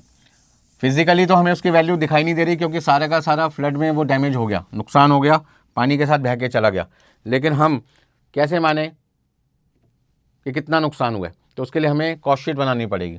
आगे देखो क्या लिखा है, द इन्वेंट्री ऑन जनवरी 1, मतलब 1 जनवरी को आपके पास में रॉ मटेरियल का जो स्टॉक है वो कितना है, 30,000 का है। WIP का स्टॉक आपके पास है 1 लाख का, और फिनिश गुड्स का स्टॉक आपके पास है 1,40,000 का। फिर आगे लिखा हुआ है जो प्रॉफिट है वो आपका सेल का 25% है, 25% आपका जो प्रॉफिट है वो सेल का 25% है। The sale from January to June, मतलब आपके पास में जनवरी से लेकर जून तक, क्योंकि जो फ्लड है वो 30 जून को आई है, इसका मतलब 6 महीने की इन्फॉर्मेशन दे रखी है। 6 महीने में आपने 3,40,000 की सेल की है, 6 महीने में आपने 1,15,000 का मटेरियल खरीदा है, 6 महीने में वर्कर को लेबर आपने 80,000 रुपये दिए है, 6 मंथ में मैन्युफैक्चरिंग ओवरहेड जिसको फैक्ट्री ओवरहेड कहते हैं वो आपके पास है वेजेस का 50%। आपको यहाँ पे निकालना है 30 जून को WIP का जो स्टॉक था फ्लड आने से पहले वो कितना है। तो यहाँ पे स्टॉक की वैल्यू 2 बार निकलेगी, एक बार after flood that is WIP 0, और बिफोर फ्लड वो आपके पास कितना है वो आपको इस क्वेश्चन में निकालना है। ठीक है, सबसे पहले हम बात करते हैं क्वेश्चन नंबर 19 के सॉल्यूशन के लिए, जिसके लिए मैंने कॉस्ट शीट का फॉर्मेट आपके लिए बना रखा है। इस फॉर्मेट में सबसे पहले रॉ मटेरियल कंज्यूम लिखते हैं। रॉ मटेरियल कंज्यूम कैसे निकालते हैं, raw material purchase 1,15,000 plus opening stock, opening stock of raw material आपके पास में है 30,000 और क्लोजिंग आपके पास है 62,000। तो 1,15,000 में, हाँ जी, 1,15,000 रुपये में 1,15,000 में हमने प्लस किया 30,000 और हमने माइनस किया 62, तो आपके पास में 83,000 आ गया raw material consume. Labour cost आपके पास कितनी है भाई? लेबर आपके पास है 80,000। डायरेक्ट एक्सपेंस की कोई जानकारी नहीं है, नील। तो तीनों का सम आपके पास आ जाएगा 1,63,000। अब क्वेश्चन में लिखा है फैक्ट्री का जो खर्चा है वो वेजेस का 50% है। वेजेस आपके पास है 80,000। 80,000 का आपके पास में 50% कितना आएगा? ठीक है ना। आप चाहो तो यहाँ पे कलर चेंज कर सकते हैं, ब्लैक कलर यूज़ करते हैं, तो आपके पास कितना आ जाएगा? 40,000 रुपये। ठीक है ना। जरा मैं इनको भी चेंज कर देता हूँ।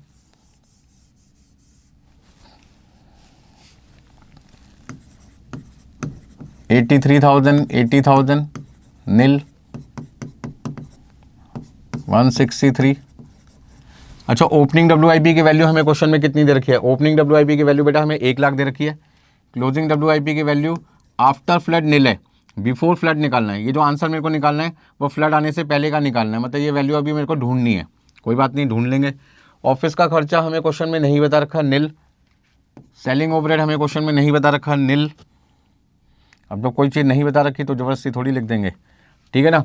हमें क्वेश्चन के अंदर सेल वैल्यू दे रखी है 3,40,000 रुपये और प्रॉफिट हमें दे रखा है 3,40,000 का 25%। तो 3,40,000 का 25% देखो कितना आता है बेटा? आपके पास आएगा 85,000, 85,000। अब यदि मैं सेल वैल्यू में से प्रॉफिट माइनस करूं 85,000, तो मेरे पास में जो टोटल कॉस्ट है वो आ जाएगी 2,55,000, 2,55,000 रुपये। आगे देखिए क्वेश्चन में क्या क्या चीज़ दे रखी है। हाँ जी, ओपनिंग स्टॉक और क्लोजिंग स्टॉक की वैल्यू दे रखी है। ओपनिंग स्टॉक फिनिश गुड्स का 1,40,000 रुपये और क्लोजिंग स्टॉक फिनिश गुड्स का 1,19,000 रुपये। ठीक है जी। अब ये सारी जानकारी मुझे क्वेश्चन में दे रखी है, आगे देखते हैं कैसे करना है। तो जो जो इन्फॉर्मेशन बेटा मुझे क्वेश्चन में दे रखी थी, सबसे पहले मैंने उसको इस्तेमाल किया। एक बार फिर से समझ लेते हैं। कॉस्ट शीट का पहले मैंने बनाया फॉर्मेट, उस फॉर्मेट में मैंने निकाला raw material consume, raw material purchase plus opening minus closing 83।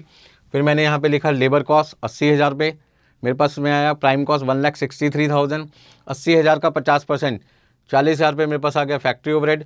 Opening WIP 1 lakh रुपये दे रखा है, क्लोजिंग निकालना है। क्लोजिंग की वैल्यू क्वेश्चन में नील लिखी है। बच्चे कहते हैं सर नील लिखा है तो आप इसे निकालने पे क्यों तुले, क्यों निकालना चाहते हैं? बेटा क्वेश्चन की रिक्वायरमेंट है, आपसे लास्ट पॉइंट में यही लिखा हुआ दिखाई दे रहा है कि आपका क्लोजिंग स्टॉक WIP का 30 जून को कितना था। इसका मतलब ये जो आंसर मुझे निकालना है वो बिफोर फ्लड निकालना है, फ्लड आने से पहले इसकी वैल्यू क्या थी, मतलब नुकसान कितने का हुआ वो मैं जानना चाहता हूँ सीधा सीधा। अब ऑफिस की वैल्यू दे नहीं रखी, नील लिखा। सेलिंग की वैल्यू नहीं दे रखी, नील लिखा। टोटल सेल वैल्यू दे रखी थी 3,40,000, बेटा वो मैंने लिखा। 3,40,000 का 25% 85,000 मेरा प्रॉफिट है, तो सेल में से प्रॉफिट माइनस करके टोटल कॉस्ट लिखी। अब क्वेश्चन के अंदर यहाँ पर मेरे पास में WIP की वैल्यू नहीं है जो निकालनी है, तो मुझे रिवर्स कैलकुलेशन करनी पड़ेगी। रिवर्स कैलकुलेशन बेटा हम कब करते हैं? जब कोई भी चीज़ मिसिंग हो और आप उसे ढूंढ नहीं पा रहे, तो आपके पास एक आखिरी रास्ता बचता है रिवर्स कैलकुलेशन का। तो 2,55,000 से हम यदि ऊपर की तरफ चलें तो वापस मुझे यहाँ पे लिखना पड़ेगा 2,55,000 रुपये, क्योंकि यहाँ पे वैल्यू सेलिंग ओवरहेड की नील है। अब 2,55,000 में 2,55,000 में 1,19,000 रुपये आपको प्लस करना पड़ेगा और 1,40,000 रुपये माइनस करना पड़ेगा। आपके पास आ जाएगा 2,34,000, 2,34,000 रुपये। 2,34,000 रुपये आपने यहाँ पे लिखा। अब इन तीनों के टोटल में से 2,34,000 माइनस कर दो, बैलेंसिंग फिगर आपके पास में आ जाएगा। हाँ जी, बैलेंसिंग फिगर कितना आएगा वो आपको पता लगाना है यहाँ पे। ठीक है ना।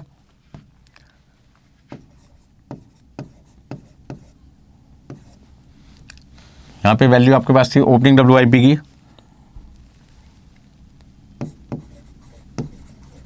1 लाख रुपए।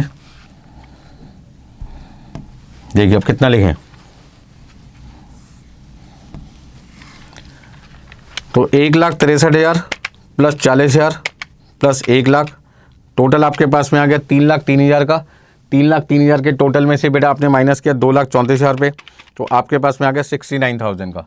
इसका मतलब कि जो WIP फ्लड आने से पहले, हाँ जी, फ्लड के आने से पहले, बाढ़ का आने से पहले, बाढ़ आने से पहले हमारी फैक्ट्री के अंदर WIP का जो स्टॉक था वो 69,000 का था। इसका मतलब जो पानी में हमारा WIP बह गया वो 69,000 रुपीज़ का बह गया, इसका ना 69,000 का हमें लॉस हो गया। आप ऐसे भी कर सकते हैं, यदि आपसे इस क्वेश्चन में पूछते हैं लॉस ऑफ WIP कितना है, तो आपका आंसर होगा 69,000, मतलब जितना नुकसान हुआ है वो कितना है, तो उतना ही हुआ है जितने का सामान था। सामान कितने का था, बैलेंसिंग फिगर 69,000। हाँ जी, कोई दिक्कत है इसमें किसी को? तो क्वेश्चन नंबर 19 के अंदर आपको करना क्या था, एक मिसिंग फिगर निकालनी थी, और वो कैसे निकालनी थी मैंने आपको सिखा दी। क्वेश्चन बिल्कुल सिंपल है, वेरी वेरी सिंपल है, कोई गलती आपसे एग्जाम में नहीं होनी चाहिए। अगला क्वेश्चन देखिए। हाँ जी, नेक्स्ट आपके पास में सिंपल क्वेश्चन आ रहा है, क्वेश्चन नंबर 20। बहुत ही सिंपल क्वेश्चन है, बहुत ही छोटा क्वेश्चन है आपके पास में। क्वेश्चन नंबर 20 में देखो क्या लिखा हुआ दिखाई दे रहा है। The following data pertains to a company for the month of March 2003। Direct material used 847, 847 रुपये का मटेरियल है। ओपनिंग स्टॉक फिनिश गुड्स का क्वेश्चन मार्क, मतलब जिसके आगे क्वेश्चन मार्क लिखा है इसका उसकी वैल्यू आपको डिफाइन करनी है, फाइन करनी है। क्लोजिंग स्टॉक आपके पास है 94 का फिनिश गुड्स का। लेबर कॉस्ट आपको दे रखी है। मैन्युफैक्चरिंग ओवरहेड आपके पास में मिसिंग है। कॉस्ट ऑफ गुड्स प्रोड्यूस दे रखा है, cost of goods sold missing है। एक नया पॉइंट आपके पास आ गया, cost of goods available for cell. इसका मतलब जिनके आगे क्वेश्चन मार्क लगा है वो चीज़ें आपको निकालनी है। आपके लिए एक नया पॉइंट क्या है,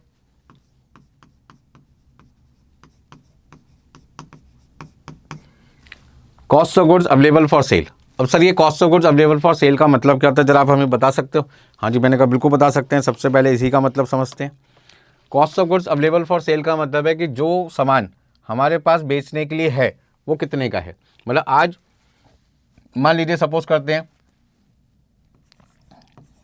ध्यान से समझिए,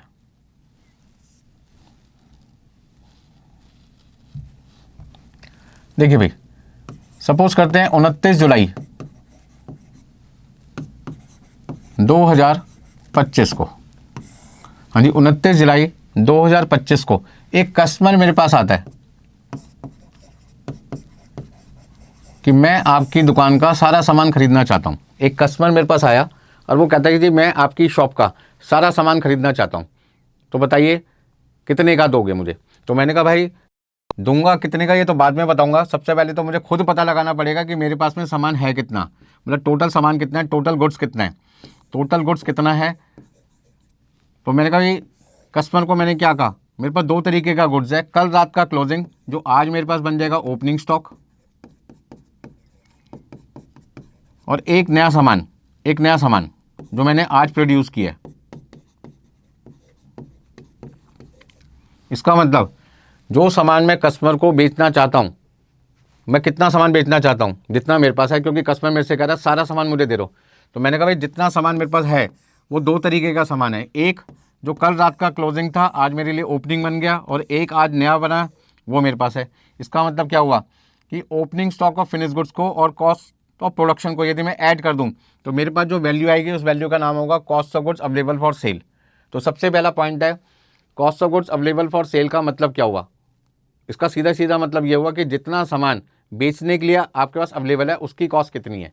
तो मेरे पास दो तरीके का सामान है, एक नया सामान एक पुराना सामान, दोनों को जोड़ दो तो मेरे पास टोटल सामान आ जाएगा, उसकी वैल्यू को हम कहते हैं cost of goods available for sale. तो मान लो कल रात का मेरे पास में 1000 यूनिट है और आज मैंने 9000 यूनिट और बना ली, तो मैं कस्टमर को कितना सामान बेच सकता हूँ, मैं कस्टमर को टोटल 10,000 यूनिट बेच सकता हूँ। ठीक है जी, तो 10,000 यूनिट को मैं क्या कहूँगा, गुड्स अवेलेबल फॉर सेल, और उसकी कॉस्ट को क्या कहूँगा, cost of goods available for cell. बात समझ में आ गई आपको? चलो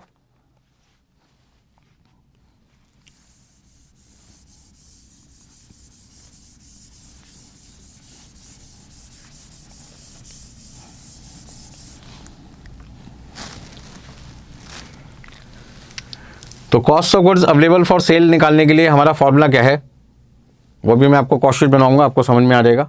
देखिए सॉल्यूशन में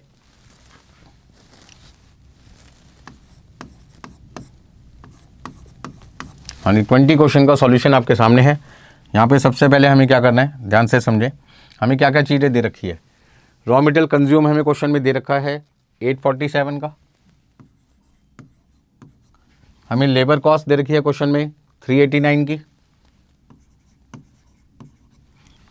847 प्लस 389, 847 में 389 हमने प्लस किया तो 1236 रुपये हमारे पास में आ गया प्राइम कॉस्ट। अब क्वेश्चन में जो वैल्यूज़ हमें दे रखी है वो दे रखी है closing stock of finish goods 94। तो closing stock of finish goods हमारे पास में कितना है 94 रुपीज़ दे रखा है, तो 94 हमने यहाँ पे लिखा। आगे देखिए हमें क्वेश्चन के अंदर cost of goods produce, cost of goods produce का मतलब कॉस्ट ऑफ प्रोडक्शन हमें दे रखी है 1878। आगे देखिए cost of goods available for sale 1949। हाँ जी, cost of goods available for sale का मतलब होता है cost of production plus opening stock of finish goods.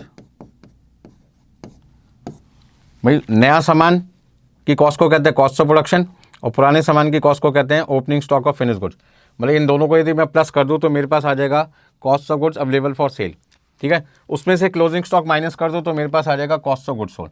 सीधा सीधा आप ऐसे समझो, हम क्या करते थे, हम करते थे cost of production plus opening stock minus closing stock equal to cost of goods sold. हमने क्या कर दिया, इन दोनों को प्लस कर दिया, इन दोनों को प्लस करके एक नाम दे दिया cost of goods available for cell, ठीक है ना। और उसमें से क्लोजिंग स्टॉक माइनस कर दिया तो हमारे पास आ जाएगा कॉस्ट ऑफ गुड्स सोल्ड। तो इसमें कोई नया पॉइंट नहीं है, सिंपल सा पॉइंट है यहाँ पर। चलिए आगे देखें क्या लिखा है। तो हमारे पास क्वेश्चन में 5 वैल्यू दे रखी थी 847, 389, 94, आपके पास में है 1878 और 1949। अब बाकी सारी चीज़ें हैं मिसिंग को ढूंढ लेते हैं। क्या हमें क्वेश्चन के अंदर बाकी सारी चीज़ें भी निकालनी है, तो देखते हैं क्या क्या चीज़ें निकालनी है। जो चीज़ें निकालनी है खाली वो निकालेंगे। तो क्वेश्चन मार्क किसका लिखा है, एक तो opening stock of finish goods, मतलब हमें ये चीज़ निकालनी है। दूसरा पॉइंट क्वेश्चन मार्क है मैन्युफैक्चरिंग ओवरहेड, मतलब फैक्ट्री ओवरहेड निकालना है, ठीक है ना। मिसिंग तो बहुत सारी चीज़ें हैं। नेक्स्ट आपके पास क्या है, कॉस्ट ऑफ गुड्स सोल्ड निकालना है, ठीक है ना, कॉस्ट ऑफ गुड्स सोल्ड निकालना है। अच्छा, आपसे यदि क्वेश्चन में टोटल कॉस्ट बोलते तो टोटल कॉस्ट भी निकाल सकते थे।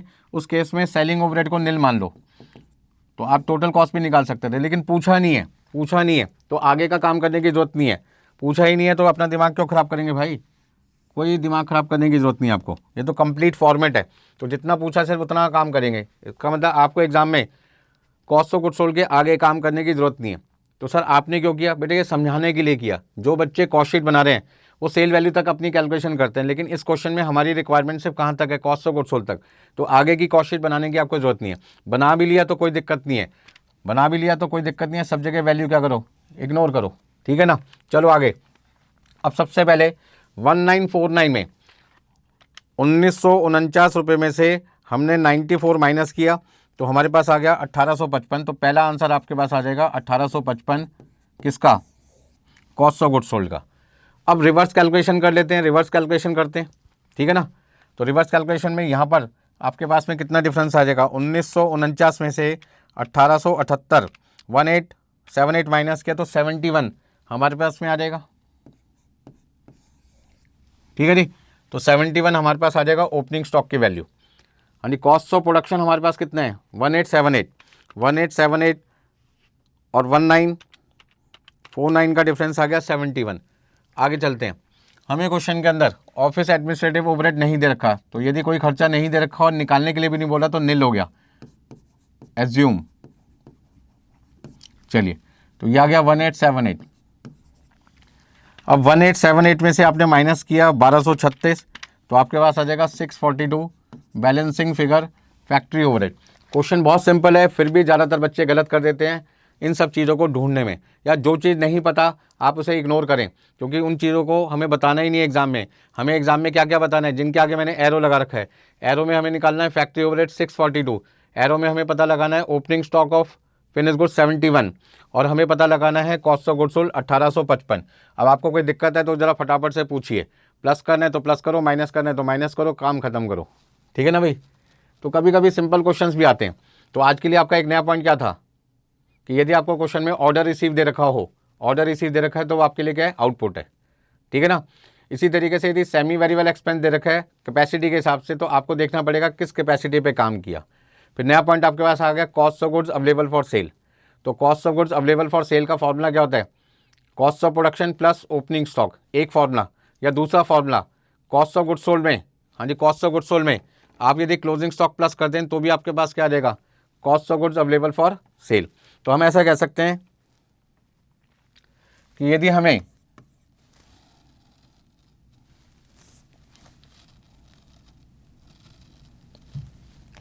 हाँ जी, हम ऐसा कह सकते हैं कि यदि हमें क्वेश्चन में कॉस्ट ऑफ गुड्स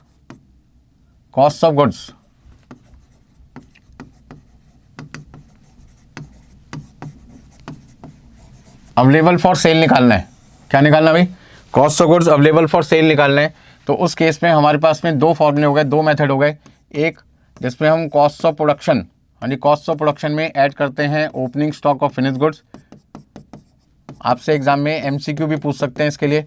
और दूसरा हमारे पास में है cost of goods sold plus closing stock of finish goods. दोनों तरीके से हम क्या निकाल सकते हैं, cost of goods available for cell.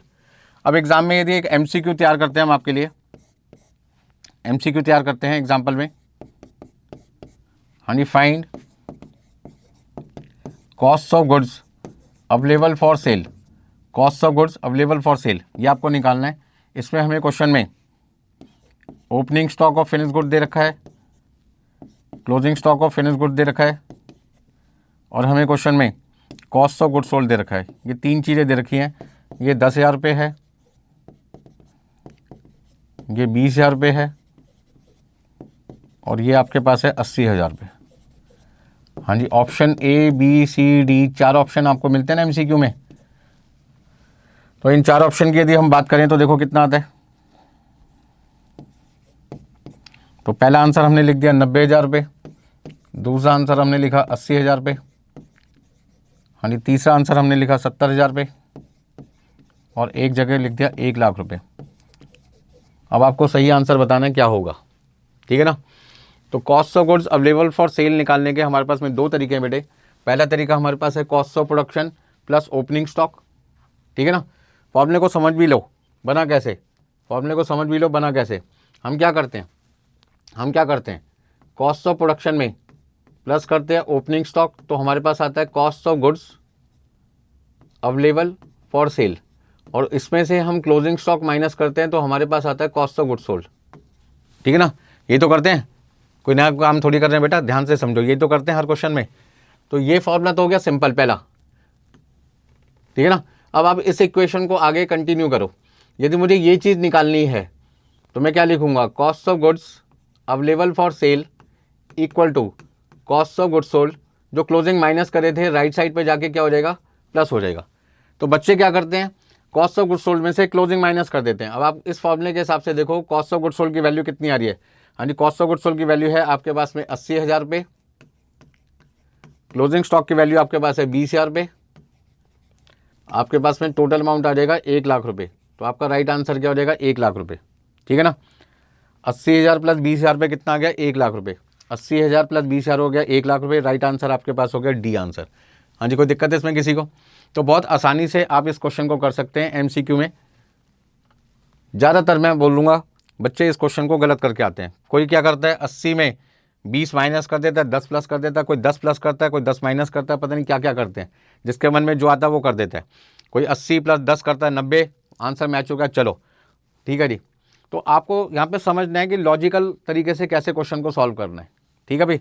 आज का आखिरी क्वेश्चन नंबर 18 बहुत अच्छा क्वेश्चन है, बहुत कुछ सीखने को मिलेगा, और एग्जाम में पहले भी आ चुका है, आगे भी पूरे आने के चांसेस हैं। Question number 18, a fire occurred in the factory on 31 अक्टूबर 2003। कहते हैं 31 अक्टूबर को हमारी फैक्ट्री में फायर अकर हो गई। अब जब आग लगती है तो नुकसान भी होता है, ये तो सबको पता है। The accounting records have been destroyed, certain accounting records were kept in another building. कहते हैं जो आग लगी हमारी फैक्ट्री में, तो उस फैक्ट्री में जहाँ पे आग लगी थी वहाँ पे सारे अकाउंटिंग रिकॉर्ड जल गए, लेकिन कुछ अकाउंटिंग रिकॉर्ड्स हमने दूसरी फैक्ट्री में भी रखे हुए थे, दूसरी बिल्डिंग में भी रखे हुए थे। They reveal the following for the period 1 September to 31 October. लेकिन वो जो अकाउंटिंग रिकॉर्ड्स हमने दूसरी बिल्डिंग में रखे थे केवल 2 महीने के रिकॉर्ड से, मतलब 1 सितंबर से लेके 31 अक्टूबर को। बात समझ में आ गई? तो जिस बिल्डिंग में आग लगी उस बिल्डिंग में तो सारे अकाउंटिंग रिकॉर्ड जल गए, पहला पॉइंट। कुछ अकाउंटिंग रिकॉर्ड्स हमने दूसरी बिल्डिंग में रखे हुए थे, लेकिन वहाँ पे जो रिकॉर्ड मिले हैं वो केवल हमें 2 महीने के मिले हैं, ठीक है ना। आगे देखिए, 2 महीने में मटेरियल आपने खरीदा 2,50,000 का, ओपनिंग WIP 40,000 है, ओपनिंग स्टॉक ऑफ मटेरियल आपके पास है 20,000, फिनिश गुड्स का ओपनिंग स्टॉक आपके पास है 37,750, मतलब तीनों ओपनिंग स्टॉक है। हमें कैसे पता लगा? 1 सितंबर ओपनिंग हो गया, 31 अक्टूबर हमारे लिए क्लोजिंग हो गया। इनडायरेक्ट मैन्युफैक्चरिंग कॉस्ट को हम कहते हैं फैक्ट्री ओवरहेड, जो कि कन्वर्जन कॉस्ट का 40% है। तो इस क्वेश्चन का जो नया पॉइंट है वो है कन्वर्जन कॉस्ट। सर ये कन्वर्जन कॉस्ट क्या होता है, आप हमें बताएंगे? बिल्कुल बताएंगे। सेल रेवेन्यू 7.5 लाख रुपये है आपके पास में, लेबर कॉस्ट है 2,22,250 रुपये, प्राइम कॉस्ट है 397,750, आपके पास है प्रॉफिट 30% ऑफ रेवेन्यू, मतलब सेल का 30%। तो सेल आपके पास है 7.5 लाख, 7.5 लाख का 30% आपके पास प्रॉफिट कितना आ जाएगा? 2,25,000। Cost of goods available for cell यहाँ पर भी दे रखा है 555,775। The loss is fully covered by the insurance. अब जो भी हमारा फायर की वजह से नुकसान होगा उसके पूरे पैसे हमें इंश्योरेंस कंपनी से मिल जाएंगे, क्योंकि हमने इंश्योरेंस पॉलिसी परचेज कर रखी है against loss of fire. The insurance company wants to know the historical cost of the inventories as a basis for negotiating a settlement. अब इंश्योरेंस कंपनी जो नुकसान हुआ है उसकी हिस्टोरिकल कॉस्ट जानना चाहते हैं, ताकि वो नेगोशिएट कर सकें किसके साथ में? जिनका नुकसान हुआ है। Although the settlement is actually to be based on replacement cost not historical का, लेकिन जो आपका सेटलमेंट होना है वो रिप्लेसमेंट कॉस्ट पे होना है, ना कि हिस्टोरिकल कॉस्ट पे। तो इसका मतलब हिस्टोरिकल कॉस्ट सिर्फ वो जानना चाहते हैं हमसे, सिर्फ जानना चाहते हैं नेगोशिएशन के लिए, लेकिन वो सेटलमेंट किस पे कर रहे हैं? रिप्लेसमेंट कॉस्ट पे। तो सर इस क्वेश्चन में तो बहुत सारे पॉइंट्स आ गए दिमाग खराब करने वाले, बहुत सारे पॉइंट आ गए, ठीक है ना। पहला पॉइंट क्या आ गया दिमाग खराब करने वाला? सर ये हिस्टोरिकल कॉस्ट कौन सी है? पहला पॉइंट। सर इसमें रिप्लेसमेंट कॉस्ट कौन सी है?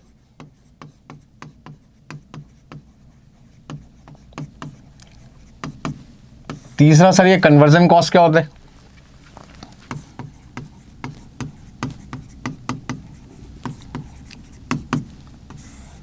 ठीक है जी, सारे पॉइंट्स को हमें क्या करना पड़ेगा?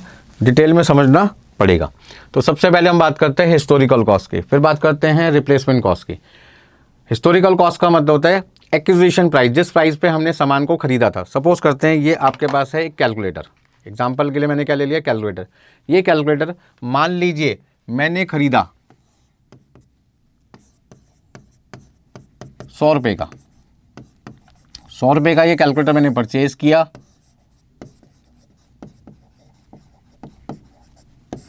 ठीक है ना, कैलकुलेटर मैंने परचेज किया 100 रुपये का, ठीक है। अब ये कैलकुलेटर मेरे हाथ से छूट गया तो टूट गया तो ख़राब हो गया। तो इसका मतलब मेरा कितने रुपए का नुकसान हुआ? 100 रुपये का नुकसान हुआ। तो 100 रुपये मेरी कौन सी कॉस्ट होगी? हिस्टोरिकल कॉस्ट, एक्विजिशन कॉस्ट, जिस प्राइस पे मैंने खरीदा था, दैट इज़ परचेज प्राइस। अब ये कैलकुलेटर ख़राब हो गया, ठीक हो नहीं पा रहा, तो मुझे क्या करना पड़ेगा? एक नया कैलकुलेटर ख़रीदना पड़ेगा। जब मैं एक नया कैलकुलेटर ख़रीदने जाऊँगा मार्केट से, तो वो मुझे 100 रुपये में भी मिल सकता है, 90 रुपये में भी मिल सकता है, 110 रुपये में भी मिल सकता है। इसका मतलब जो चीज़ ख़राब हुई है, यदि मैं उसी चीज़ को दोबारा से परचेस करने जाऊं, मतलब इसी कैलकुलेटर को 2 दिन बाद, 4 दिन बाद, 10 दिन बाद, 1 महीने बाद यदि मैं दोबारा खरीदने जाता हूं, तो ये मुझे कितने का मिलेगा? मान लो मुझे ये मिलता है 105 रुपये का। तो ये जो 105 रुपये प्राइस है, ये कौन सी कॉस्ट हो गई? रिप्लेसमेंट कॉस्ट हो गई। किसकी? उस कैलकुलेटर की जो कैलकुलेटर मेरे हाथ से टूट गया, ख़राब हो गया, डैमेज हो गया। उसी तरीके से आपकी फैक्ट्री में फायर अकर हो गई, ठीक है ना। तो फायर अकर होने की वजह से आपका मटेरियल ख़राब हो गया, आपका WIP का गुड्स ख़राब हो गया, आपका फिनिश गुड्स का गुड जो है डैमेज हो गया होगा। क्योंकि आग लगने पर आग ये थोड़ी देखते हैं कि ये रॉ मटेरियल है, WIP है, फिनिश गुड्स है, जो उनके सामने आ जाए सब बेकार हो जाएगा, सब वेस्ट हो जाएगा। तो यहाँ पर आपकी हिस्टोरिकल कॉस्ट हो गई एक्विजिशन प्राइस, ओरिजिनल कॉस्ट, और रिप्लेसमेंट का मतलब मैं दोबारा उस चीज़ को खरीदूँ तो मुझे किस प्राइस पे मिलेगा, ठीक है ना। तो इंश्योरेंस कंपनी जो सेटलमेंट करेगी, इंश्योरेंस कंपनी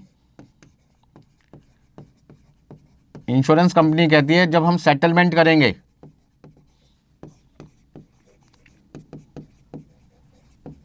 तो हम किस पे करेंगे? रिप्लेसमेंट कॉस्ट पे।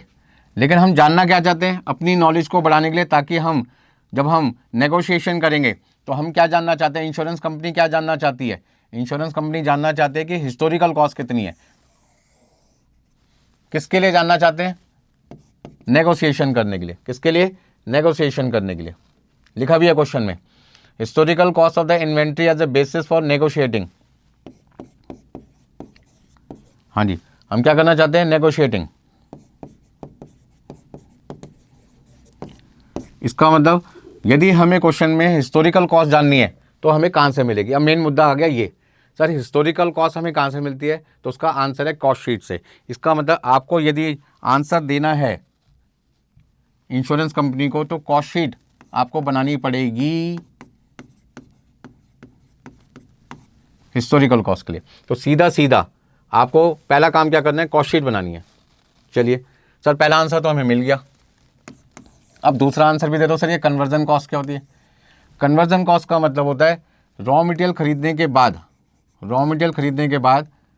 उस रॉ मटेरियल को फिनिश गुड्स बनाने में आपको कितने पैसे और लगाने पड़ेंगे। मतलब रॉ मटेरियल को फिनिश गुड्स में कन्वर्ट करने की जो कॉस्ट आती है उसको कहते हैं कन्वर्जन कॉस्ट। रॉ मटेरियल मैं खरीद चुका हूँ, मुझे फिनिश गुड्स बनाना है, तो रॉ मटेरियल खरीदने के बाद मैं कितना खर्चा और करूं कि मेरी फैक्ट्री में फिनिश गुड तैयार हो जाए। इसका मतलब रॉ मटेरियल खरीदने के बाद मुझे पहला खर्चा करना पड़ेगा डायरेक्ट लेबर कॉस्ट का, दूसरा खर्चा करना पड़ेगा मुझे डायरेक्ट एक्सपेंस का, और तीसरा खर्चा मुझे करना पड़ेगा फैक्ट्री ओवरहेड का। ये तीन खर्चों का जो सम होता है आप बेटा उसे कहते हैं कन्वर्जन कॉस्ट। मेरे ख्याल से आपको समझ में आ गया होगा, रॉ मटेरियल खरीदने के बाद कितना खर्चा और किया जाए कि आपका रॉ मटेरियल फिनिश गुड में कन्वर्ट हो जाए। तो मुझे तीन खर्चे और करने पड़ेंगे, direct labour cost, direct expense and factory overhead. तो सीधा सीधा कह सकते हैं कि conversion cost is a sum of direct labour cost plus direct expenses plus factory overhead. आपसे यदि एमसीक्यू पूछा जाए तो इन तीनों के सम को आप क्या कहते हैं, कन्वर्जन कॉस्ट कहते हैं। फटाफट से नोट कीजिए, फिर आगे चलते हैं। हाँ जी, कोई दिक्कत है इसमें किसी को? नोट कर लिया भाई सबने? चलिए आगे। तो हर चीज़ बहुत सिंपल है, कोई ज़्यादा दिक्कत की बात नहीं है, ठीक है ना। चलो भाई, सबसे पहले हम बात करते हैं किसकी, अपने सॉल्यूशन की। हमें लिखना है raw material consume. Raw material consume के लिए रॉ मटेरियल परचेज है 2,50,000। हाँ जी, रॉ मटेरियल कंज्यूम हमारे पास में निकालने के लिए रॉ मटेरियल परचेज है 2,50,000। ओपनिंग स्टॉक हमें कितना दे रखा है, ओपनिंग स्टॉक हमारे पास में है रॉ मटेरियल का 20,000। क्लोजिंग स्टॉक हमें नहीं पता, तो यही हमें क्वेश्चन में निकालना है। पहला आंसर क्या पूछ रहे हैं, रिक्वायर्ड में एक बार क्वेश्चन भी पढ़ लेते हैं। क्या पूछ रहे हैं आपसे, कैलकुलेट, आपको करना है stock of finish goods, WIP का स्टॉक, रॉ मटेरियल का स्टॉक 31 अक्टूबर को, मतलब क्लोजिंग स्टॉक की वैल्यू आपको क्वेश्चन में निकालनी है, ठीक है ना। तो यहाँ पे सारी चीज़ें समझेंगे अभी। लेबर की वैल्यू हमें क्वेश्चन में कितनी दे रखी है, लेबर की वैल्यू हमें कितनी दे रखी है क्वेश्चन में। हाँ जी, लेबर हमें दे रखी है क्वेश्चन में 2,22,250, 2,22,250। डायरेक्ट एक्सपेंस के बारे में कोई इंफॉर्मेशन नहीं है, नील, ठीक है ना। फैक्ट्री का खर्चा हमें क्वेश्चन में कितना दे रखा है, indirect manufacturing cost. Indirect manufacturing cost को हम कहते हैं factory overhead. Indirect manufacturing cost आपके पास होता है फैक्ट्री ओवरहेड, जो कि कन्वर्जन कॉस्ट का 40% है। सेल वैल्यू आपके पास है 7.5 लाख रुपए, सेल वैल्यू आपके पास है 7.5 लाख रुपए। प्रॉफिट आपका है 30%, तो 7.5 लाख का 30% आपके पास प्रॉफिट आ जाएगा 2,25,000 रुपये। अब यदि सेल वैल्यू में से प्रॉफिट माइनस कर दूं तो मेरे पास जो कॉस्ट आएगी वो कितनी आ जाएगी, 5,25,000 रुपये। हाँ जी, आगे देखिए, प्राइम कॉस्ट मुझे क्वेश्चन में दे रखे 397,750। हाँ जी, cost of goods available for sale, cost of goods available for sale है 5,55,000, मेरे पास में 775 का। फिर नेक्स्ट आपके पास में closing stock of finish goods हमें नहीं पता, लेकिन opening stock of finish goods हमें दे रखा है। Opening stock of finish goods हमारे पास में है 37,750। हाँ जी, WIP का ओपनिंग स्टॉक है 40,000। चलिए, कोई दिक्कत है इसमें किसी को? अब हमें क्वेश्चन के अंदर एक तो निकालना है फैक्ट्री ओवरहेड, जिसका दूसरा नाम है इनडायरेक्ट मैन्युफैक्चरिंग कॉस्ट, ठीक है ना। एक हमें निकालना है क्लोजिंग WIP, एक हमें निकालना है closing stock of finish goods, और एक हमें ये निकालना है closing stock of raw material. तीन चीज़ें हमारे पास में मिसिंग है, वो ढूंढनी है। चौथी चीज़ है फैक्ट्री ओवरहेड, वो कन्वर्जन कॉस्ट का 40% है। अब कन्वर्जन कॉस्ट किसके इक्वल होता है यह तो आपको पता चल ही गया, तो फटाफट से ज़रा निकालते हैं वर्किंग नोट में। हाँ जी, वर्किंग नोट में हम फटाफट से क्या ढूंढ रहे हैं,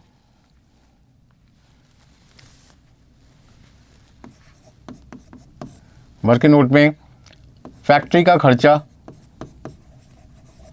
बराबर है किसके, 40% ऑफ कन्वर्जन कॉस्ट।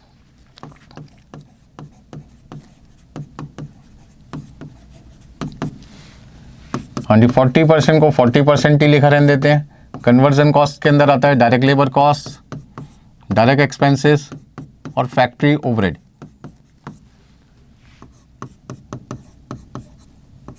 ठीक है ना, तो फैक्ट्री ओवरहेड इक्वल टू, हाँ जी, लेबर कॉस्ट कितनी है आपकी, लेबर कॉस्ट है 2,22,250 रुपये। डायरेक्ट एक्सपेंस आपके पास है 0। फैक्ट्री ओवरहेड तो हमें पता ही नहीं है, वही तो हमें निकालना भी है इसमें। तो सबसे पहले 40% को मल्टीप्लाई किया हमने इससे, कितना आएगा, 2,22,250 को 2,22,250 को हमने मल्टीप्लाई किया 40% से, तो हमारे पास आ जाएगा 88,900। फिर हमने 40% को मल्टीप्लाई किया 0 से, तो 0 ही आएगा।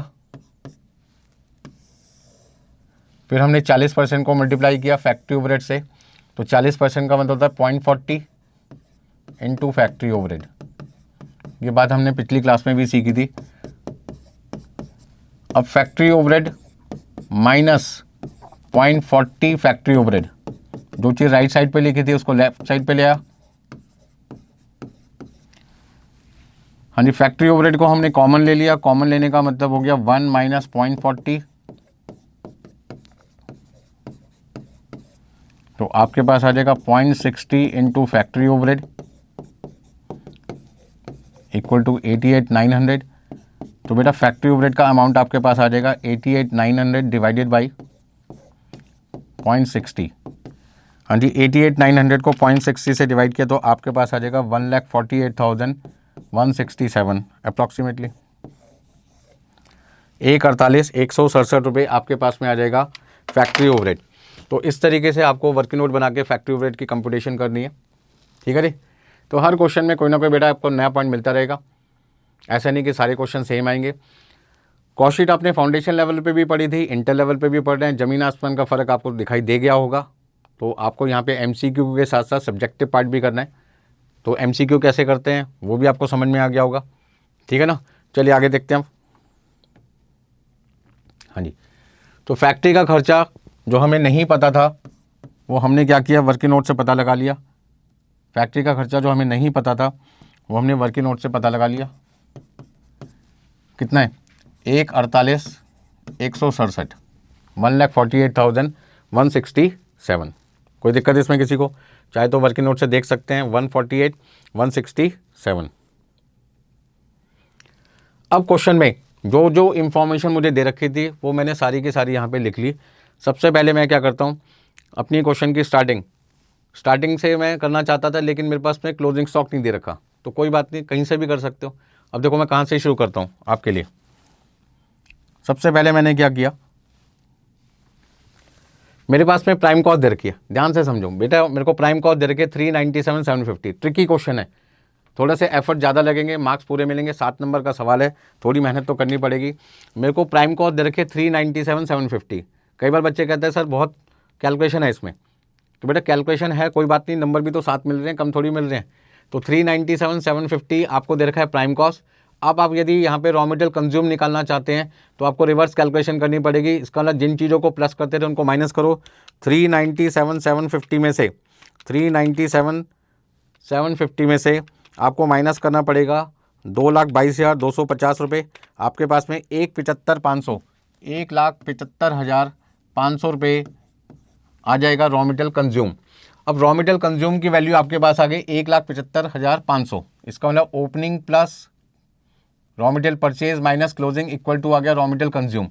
इसका मतलब this plus this minus this, ये मेरा क्लोजिंग स्टॉक है, इक्वल टू 1,75,500। तो क्लोजिंग स्टॉक की वैल्यू कितनी आएगी, तो क्लोजिंग स्टॉक की वैल्यू निकालने के लिए क्लोजिंग स्टॉक को राइट साइड पे ले आओ, 1,75,500 को यहाँ पे ले आओ, तो क्लोजिंग स्टॉक का आंसर कितना आ जाएगा मेरे पास में क्लोजिंग स्टॉक का आंसर निकालने के लिए इन दोनों को प्लस करो, 2,70,000 और उसमें से 1,75,500 माइनस कर दो।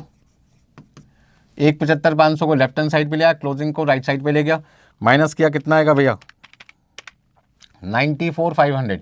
इसका ना closing stock of finish goods मुझे नहीं पता, closing stock of raw material कितना है वो मुझे पता लग गया। तो closing stock of raw material कितना है 94,500। यदि आपसे पूछा भाई closing stock of raw material कितना है तो आपका आ गया 94,500। अब आगे चलते हैं, यहाँ पे हमारे पास टोटल कॉस्ट आ गई। क्वेश्चन में आपके पास में सेलिंग ओवरहेड के बारे में कोई जानकारी नहीं है तो नील। तो ये अमाउंट आपके पास आ गया 5,25,000 रुपये। सबसे पहले हमने क्या किया, रॉ मटेरियल कंज्यूम निकाला और रॉ मटेरियल कंज्यूम की मदद से closing stock of raw material निकाल लिया। अब आगे हमारे पास में सेलिंग ओवरहेड नहीं दे रखा, नील लिखा, 5,25,000 रुपये कॉस्ट ऑफ गुड्स सोल्ड आ गया। इन दोनों का जो डिफरेंस आएगा 5,55,775 में से 5,55,775 में से 5,25,000 रुपये माइनस कर दिए तो आपके पास आ जाएगा 30,775, 30,775 रुपये आपके पास में आ जाएगा closing stock of finish goods. चलो भाई आगे चलते हैं। अब cost of goods available for cell आपको दे रखा है, ओपनिंग स्टॉक रिवर्स कैलकुलेशन करना है। तो रिवर्स कैलकुलेशन का रूल क्या होता है, प्लस को माइनस कर दो, माइनस को प्लस कर दो। तो यहाँ पे प्लस का साइन है तो आप यहाँ पे क्या कर देंगे माइनस 37,750 आपके पास में आ जाएगा 5,18,025 रुपये। हाँ जी 5,18,025 रुपये, 5,18,025 आपके पास आ जाएगा बेटा कॉस्ट ऑफ प्रोडक्शन। अब क्वेश्चन में ऑफिस का खर्चा नहीं दे रखा तो नील लिखेंगे, यहाँ आ जाएगा 5,18,25, 5,18,025।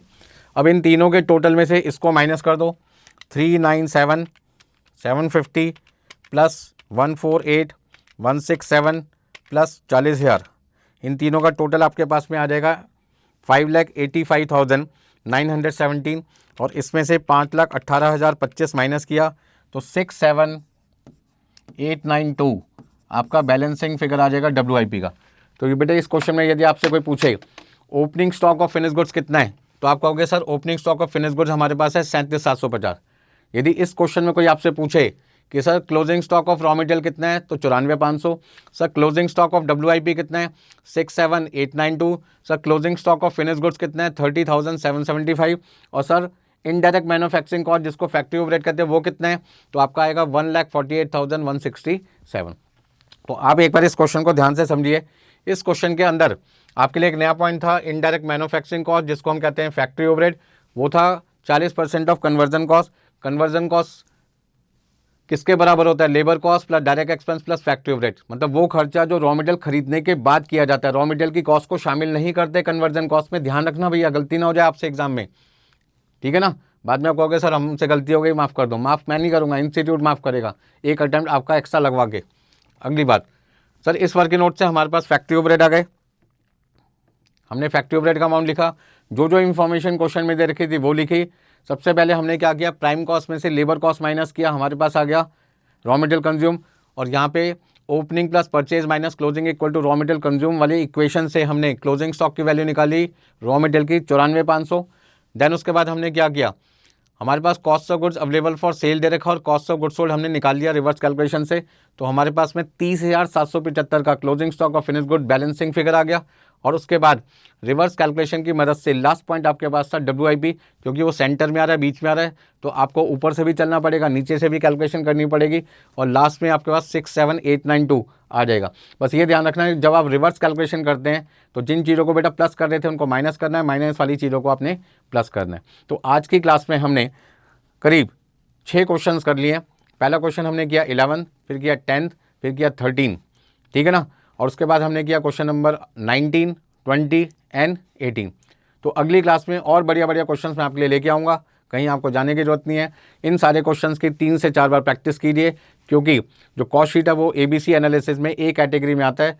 आपको कम से कम 3 बार इन क्वेश्चंस की प्रैक्टिस करनी है। जब मैं कहूँ ना किसी क्लास में कि आज दमदार क्वेश्चंस मैं आपके लिए लेके आऊँ तो समझ लो उनके लिए बहुत मेहनत करनी है आपको, ठीक है जी। हाँ जी, आज के लिए इतने ही, मिलते हैं फिर आपसे।